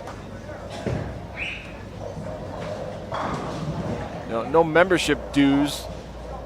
Sure, there's still professionals. They still bowl professional type events, but there's no professional membership required for the PWBA. So maybe Amanda will go back and get that PWBA title retroactively, such as what the PBA did a little earlier this year with some titles that were won by non-members on the national tours, whether it be PBA or PBA 50. I know it gave Brian Zeizig a official PBA title in a plastic ball event in the early 2000s. Also gave Eugene McCune a title for, I believe it was the 2018 South Shore Open. 2018 or 2019, trying to remember off the top of my head. It was one of those 2 years, but Eugene had dropped his membership because he was working a full-time job and running a pro shop, and he just didn't have time to bowl a lot of PBA events, whether they were national or regional at the time, and he had dropped his membership. He picked it up shortly thereafter, and he does have a couple official PBA 50 tour titles when he gets a chance to bowl. He's done very well, especially in Hammond, Indiana. He's won a couple of times there, once officially, once formally unofficially. So maybe Amanda Green will get that same title. But yeah, Brad and Kyle always so much great content put up by so many PBA players, some PWBA players as well, starting to get some big followings.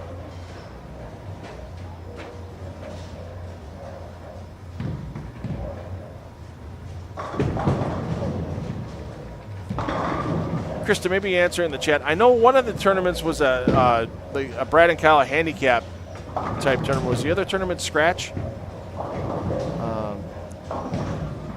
I know that they've been getting a lot more into organizing events for bowlers to get their competitive side out on. That's always good to have.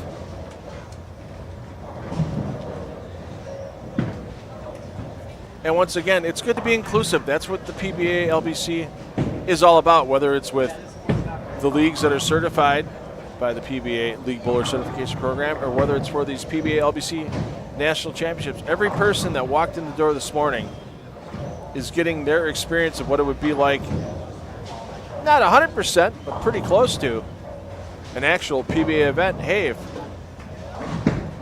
you got a bowling ball that might need to get checked out, Neil Stremel's here. Grab that ball, pop a durometer on it, double check that hardness. You have to make sure you record all the serial numbers of the bowling balls that you use.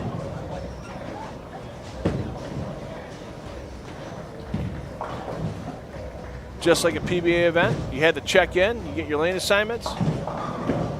You move pairs all the way across the house like a regular round of PBA competition. Just getting that little taste of the PBA, that's what this great event is all about, along with, let's face it, a butt ton of prize money. Over $675,000 in prize money paid out over the last 2 years, the first 2 years of this national championships, and with, $200,000 in added money alone for each of the class championships, $100,000 added that paid the class competitors. And then last year, I know for sure, it was $31,000 in added money by the PBA throughout the prize fund in the 8 divisions of competition. Oh, cool. Both those tournaments were handicap type tournaments. You can have some fun. You can have some competition, no matter what your ability in the sport of bowling.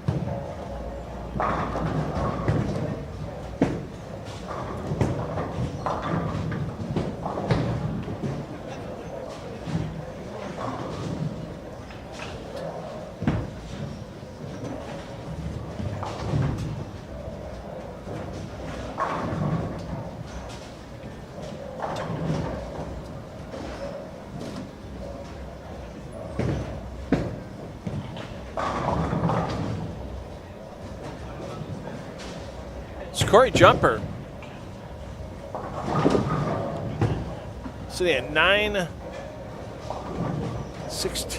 for his first 4 games. Looking to put up a big number on the board here. And that first ball attempt gets away from him. Still be in the 240s with a spare.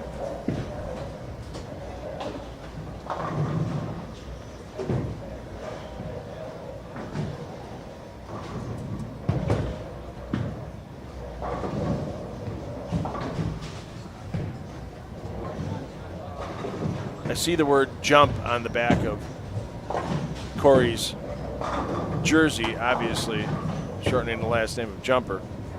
I see jump, I think of 2 things. Van Halen's Jump, obviously classic rock and roll song, and then being from Wisconsin, being a Wisconsin Badgers fan, Jump Around by House of Pain.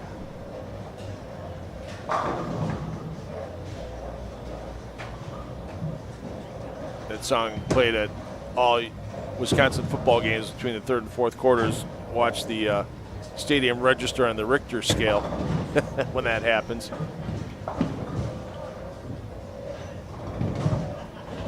And if you ever want to hear a cool version of that song, not to take a tangent here, but I'm going to.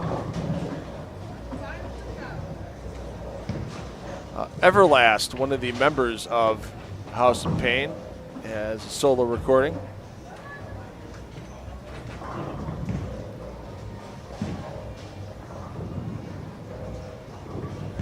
Of Jump Around, but it's done acoustically, slowed down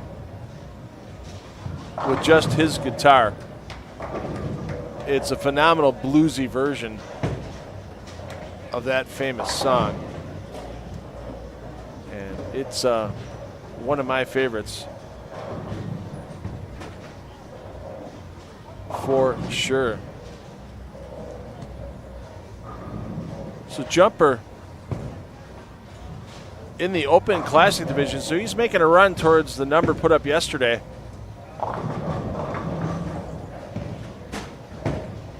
By Connor Pula.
So we are getting near the end of Game 5 on our opening weekend. Almost wrapping it up. One more game remaining here from Bolero Mount Prospect before we get the week off. It's going to be a hot one in the Chicago area. Temperatures expected to be in the 90s on Tuesday and Wednesday here. Glad we won't be indoors, as we're getting a bowling ball recovery, a dead ball recovery, the rarest of dead recoveries in bowling. Yes, a dead ball recovery on 15 and 16. Well handled by Wes here, one of the great staff at Bolero Mount Prospect. And Wes is going to make a correction here on the scoreboard. They're talking it out, what may have happened.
De Leon was shooting at a 710.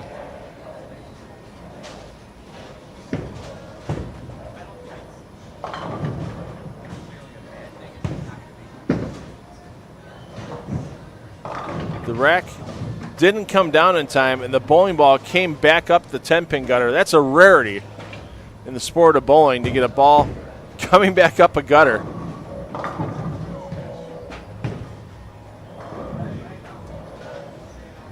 And the rarest of all, dead clears in bowling. The dead ball clear was handled professionally here by the staff at Bolero Mount Prospect. We've got some player movement. We'll check back in with Corey Jumper, as he has a chance to take over the Open Classic lead early on here in this event. We'll also check in on Zack Benz, as Benz was trying to make a run towards the men's handicap lead. So player movement, and our sixth and final game of this 11 a.m. squad.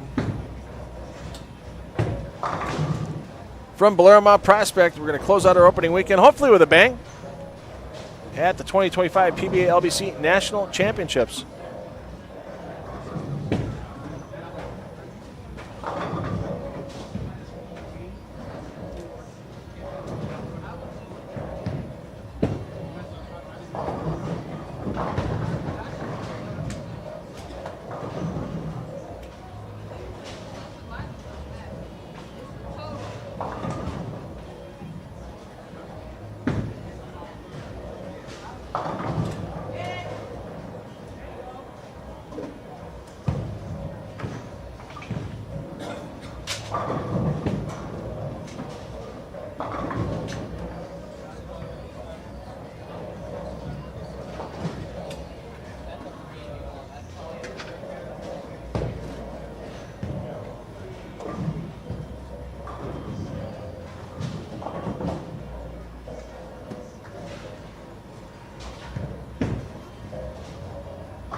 So these players are getting into position. We got to take one last look at Pedro before the end of the day here, as we'll follow Zack Benz and Corey Jumper on this feed, but we're going to get one more look at Pedro. If you haven't seen Pedro yet, if you joined the stream late, your eyes will not be deceiving you as he throws the ball. I'm not going to spoil the surprise in any way, shape, or form. Hey, great cover there by Brantley. Cameron. Peeking on Fa as well. He's not going to be our repeat. Not having a great day. It's only 75 over. And Jordan Weaver, the man who started his day with a perfect game, has given a good chunk of that plus 100 back. He's currently at plus 43, or a 10-43 5-game total. So if you want to watch the rest of Graham Fa's final game or Jordan Weaver's final game, you can watch that pair stream. Just select the stream for lanes 23 through 26. In the description under the YouTube video you're watching, if you're not watching full screen, and you'll be able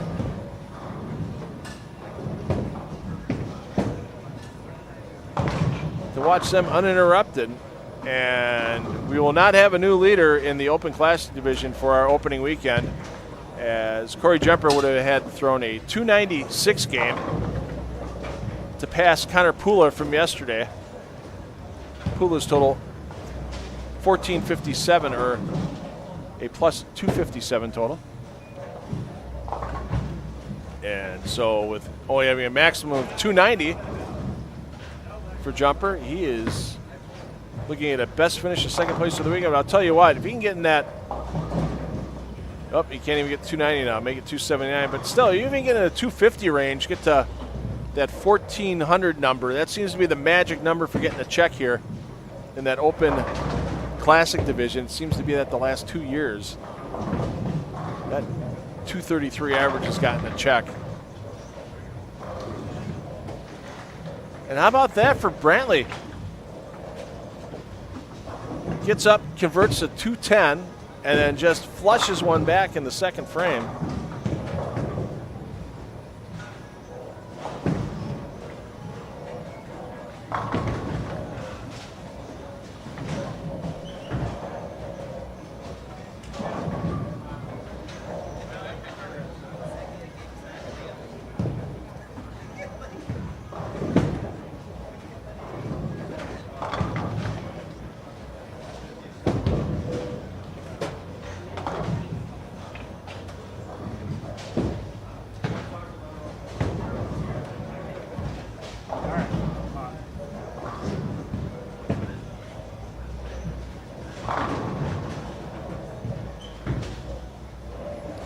So once again, another exciting opening weekend here at the PBA LBC National Championships. Some early pace setters. We had a 299 yesterday. We had a 300 by Jordan Weaver today. Norm Duke was on the call on. That's going to be, I mean, a career highlight for Jordan. Not only to just throw your first 300 game in your career, but to do it on a national stage, knowing you're getting the mini Duke, and then having Norm Duke personally come down to shake your hand and talk to you after you shoot 300. Jordan Weaver's going to hold on to that memory forever, no doubt about it. And that's a great part about this LBC National Championships. Every weekend, even though it might not be PBA elite pros here, there'll be some of the best PBA regional players coming in for taking on the 6-game challenge here at the PBA LBC National Championships. Some players that used to be on tour, like John Fury, John Van Hees. We see them every year of this event.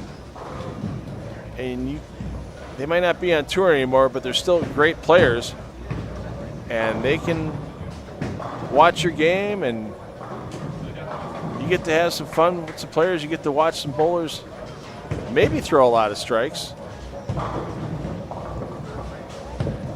But you don't have to necessarily be in their division, because players like a John Van Hees or a John Fury, even though they're PBA members, they're not exempt, so they'd be in the Open Classic division. So if you're a young lady looking to take the challenge in the Women's Classic division, sure, you might have to hit a Liz Johnson or a Verity Crawley, as they're in that division, but guess what? Maybe you only average 195 as a lady. Take the challenge in that ladies' handicap division, in the women's handicap. Same thing for gentlemen. You might average 202, but hearing names like John Van Hees and John Fury, you kind of go, I don't know. Not sure. Well, bowl in the men's handicap division. And it's kind of the opposite for some of our young players, like we've seen in the past with a Trey Heinrichsmeyer or a Gianna Brandolito. They can move up, they can bowl up. Trey was a youth player when he won the Open Classic division in our inaugural event. Gianna last year finished second to Liz Johnson in the Women's Classic, but then that got her a ticket punched to the Clash. In that Clash, she knocked out Chris Prather in the last round for $60,000. Just incredible for an 18-year-old player. Sure, she has a great history in the sport already at a young age. I mean, when you're winning international gold medals with Junior Team USA, you're not exactly a slouch.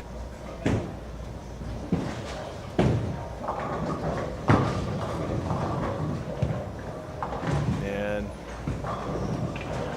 Tyler Tornow, not having the greatest days, only 23 over, but I'm rooting for him to finish with a bang. Let's get another mini Duke minted. Get that mold ready, pour that bronze in there. Let's get another mini Duke out to somebody this weekend. There you go, Tyler. Come on, man, you can get 7 more of those. I've seen you do it before. Tyler, one of the better players out of Eastern Iowa. Not sure if Tyler's still a PBA member. I know a few years ago he was bowling a lot of PBA regional events, but now the kids are getting older.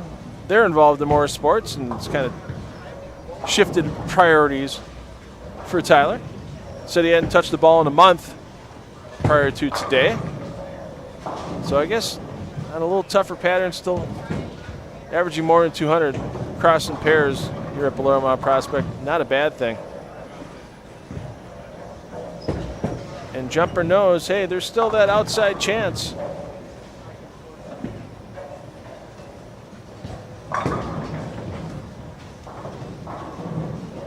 Getting a 1,400.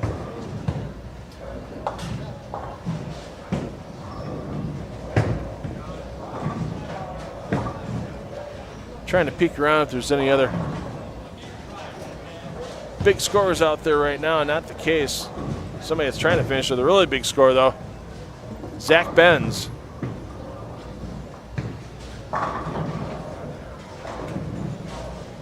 In Milwaukee is a great tournament held at Bolero Wauwatosa every year called the Junior Hall of Fame Tournament, run by Shannon Lubinsky. Gets 60 or so youth doubles teams to pair up with local Hall of Famers or even players. Last year we had Chris Barnes, Linda Barnes, EJ Tackett, and Nate Purchase all there. And one of Shannon and her husband Steven's daughters, his name is named Mercedes. So if Zach and Mercedes got together and got married, it would be Mercedes Benz.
So Tornell, there we go. Front 7 for Tyler. Come on.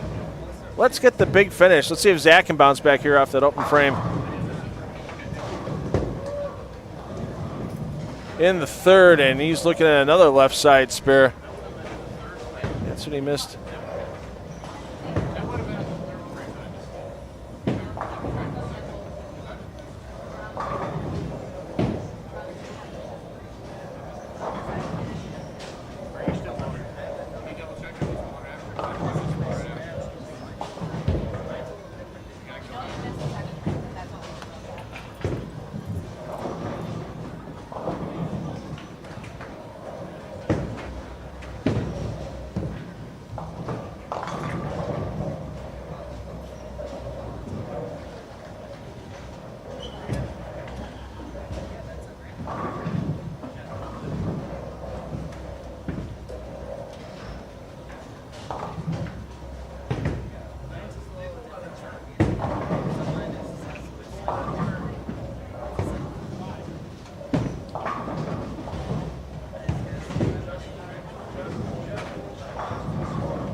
Let's see if Tornell can get the excellent 8th in a row.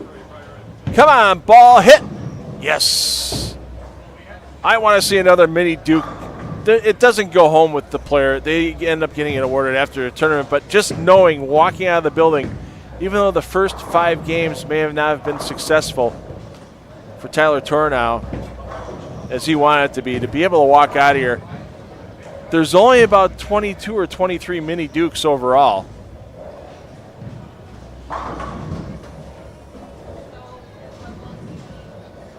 I think, yeah, if my memory serves me correct, we had 14 the first year, 7 last year, and now 1 this year with Jordan Weaver. It'd be great to get the second one. As Jump, not giving up yet. He's still trying to make sure he walks out of here. May not be the biggest check of all. Definitely looking to walk out with some type of check with his performance. And how about that for a huge break there for Zack Benz. 2 wrongs don't make a right, but 3 wrongs can make a strike. That is copywritten by $2 Phil Enterprises. Please do not use without the express written consent of $2 Phil and 10 on the Deck Productions. Yeah, he was left. He was fast. He pulled it across his body.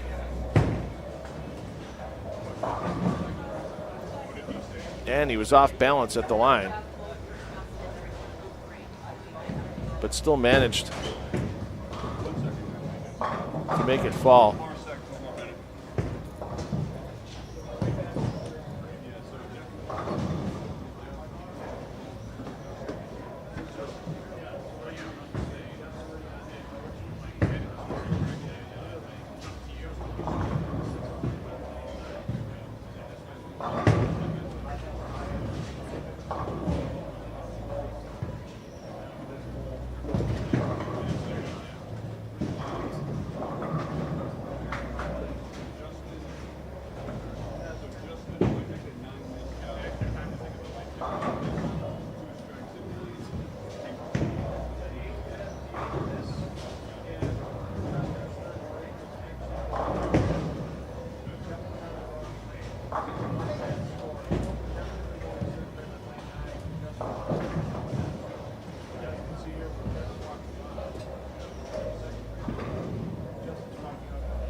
So the front 9 for Tyler Tornow.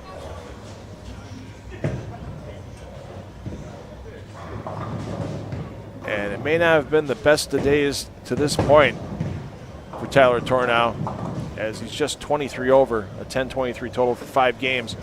Getting into the 6th and final game of the 11 a.m. squad at Bolero Mount Prospect for the PBA LBC National Championships, with Tornow looking to go out with a bang here, as he is sitting on the front 9. We already had a 300 earlier today in game 1 by Jordan Weaver. It was Weaver's first 300 game of his career. This might not be Tornow's first 300 game, I can guarantee you that, but it would be his first mini Duke that would be received, that great award that the PBA LBC National Championships gives out to any bowler shooting a 300 game during this event. You see the big exhale by Tornow before he steps on the approach. To the line. Come on, Tyler, make it hit. Get that 4 out, and he does. Front 10 for Tyler Tornow. You see the high fives with his lane mates.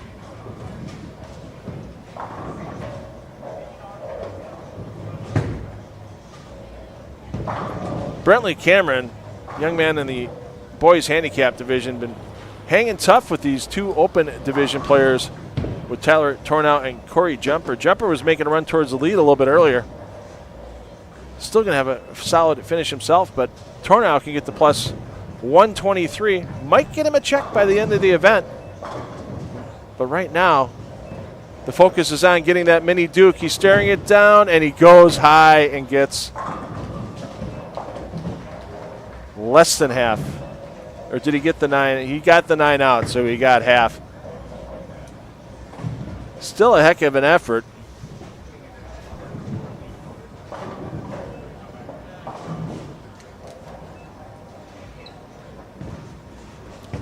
By Tornow to end the event. Oh, he almost picked it up. Actually, he did have the 9 still back there. 283. It's not a score you see very often.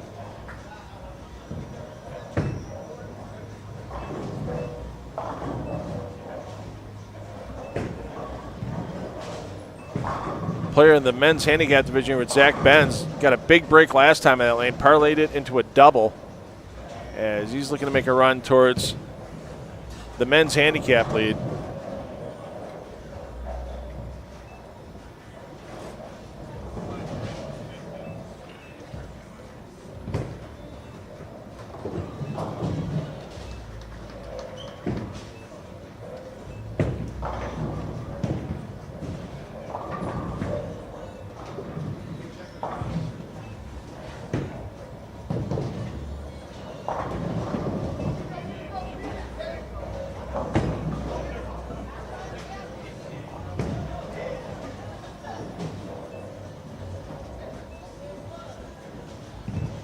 And let's see if we can put a big finish on the board here for Corey Jumper. 237 would get Jumper to 1399. Just under that magic 1400 number. And I would think being 199 over would get someone to check. Hey, he's going to be in the 180s over.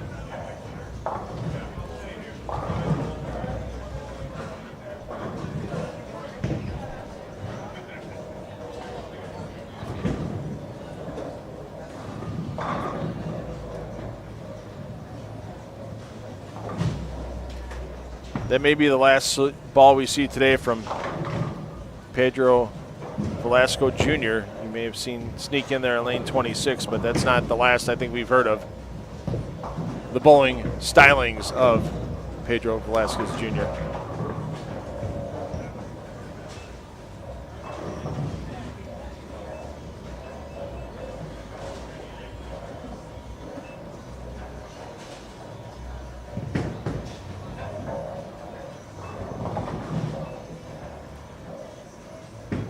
So Benz can still get to 232, almost paralyzed to 5.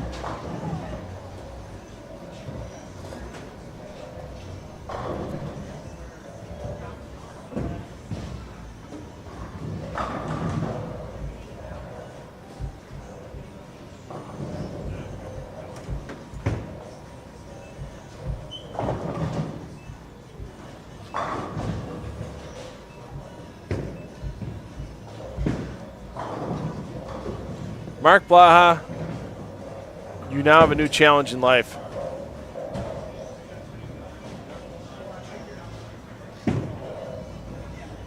To throw it like Pedro Velasco Jr.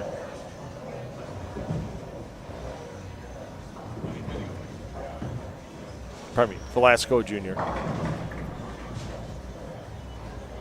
He averages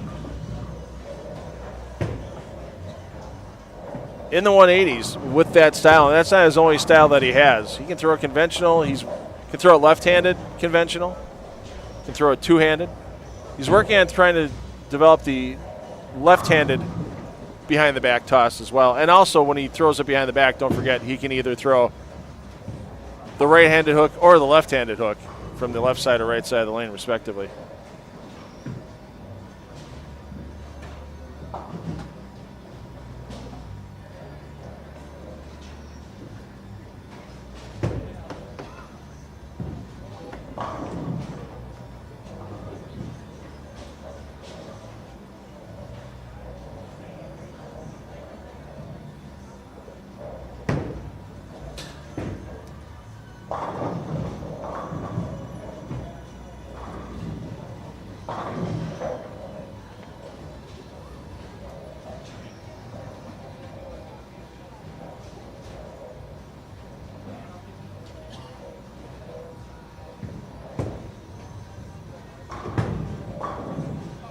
And another great toss there by Benz, as he can get the 232 scratch.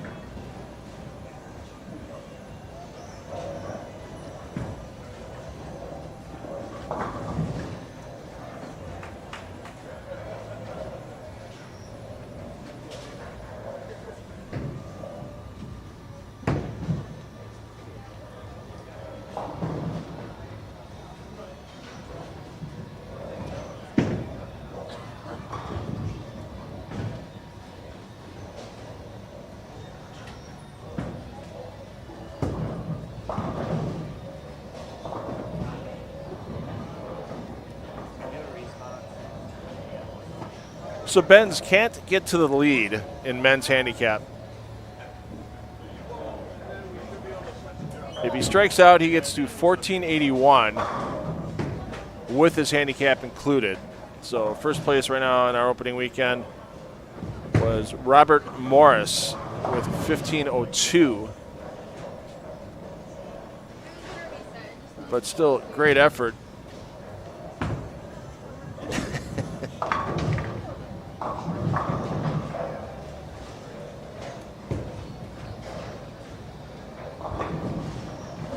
Mark, I think if guys like you or me or Norm Duke, when he was in the booth talking about it before, I think that we would all have some form of injury to some lower extremity of our body trying to do the Pedro toss.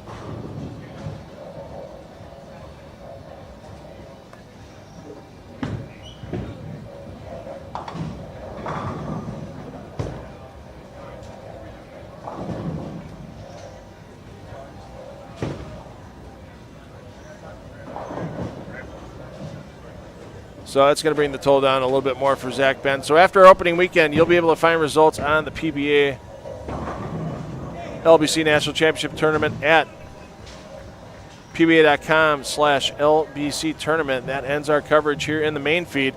No main feeds next weekend. Pedro, you were fun to watch. You got so many comments in the chat. I hope you get a chance to look at them. And so everybody loved watching you today, man. Variety's the spice of life, and I hope to see you back here next year, man. All right, thanks. So Pedro Velasco Jr. stopped by the booth on the way out the door. He's got a one-ball bag, and it's an old-school 1970s pleather bowling. It's so phenomenal. So just goes to show you don't need to be a PBA professional to bowl the PBA LBC National Championships. You just got to be willing to take the challenge of 6 games of bowling, and you just have to be willing maybe even to have a little fun like Pedro did while he was here. So I'm $2 Phil Brylo for Norm Duke, for my production assistant, Rogue Foppy. And for all our bowlers here on opening weekend, thank you for watching. Take the kids bowling because you know they're going to have fun for life. And we will see you back here next weekend. Once again, no main feeds, but all the pair feeds will be available to you to watch your favorite player if you have one next weekend on the PBA YouTube channel. Have a good rest of your afternoon, everybody, and we'll see you next weekend here from Bellarmont Prospect.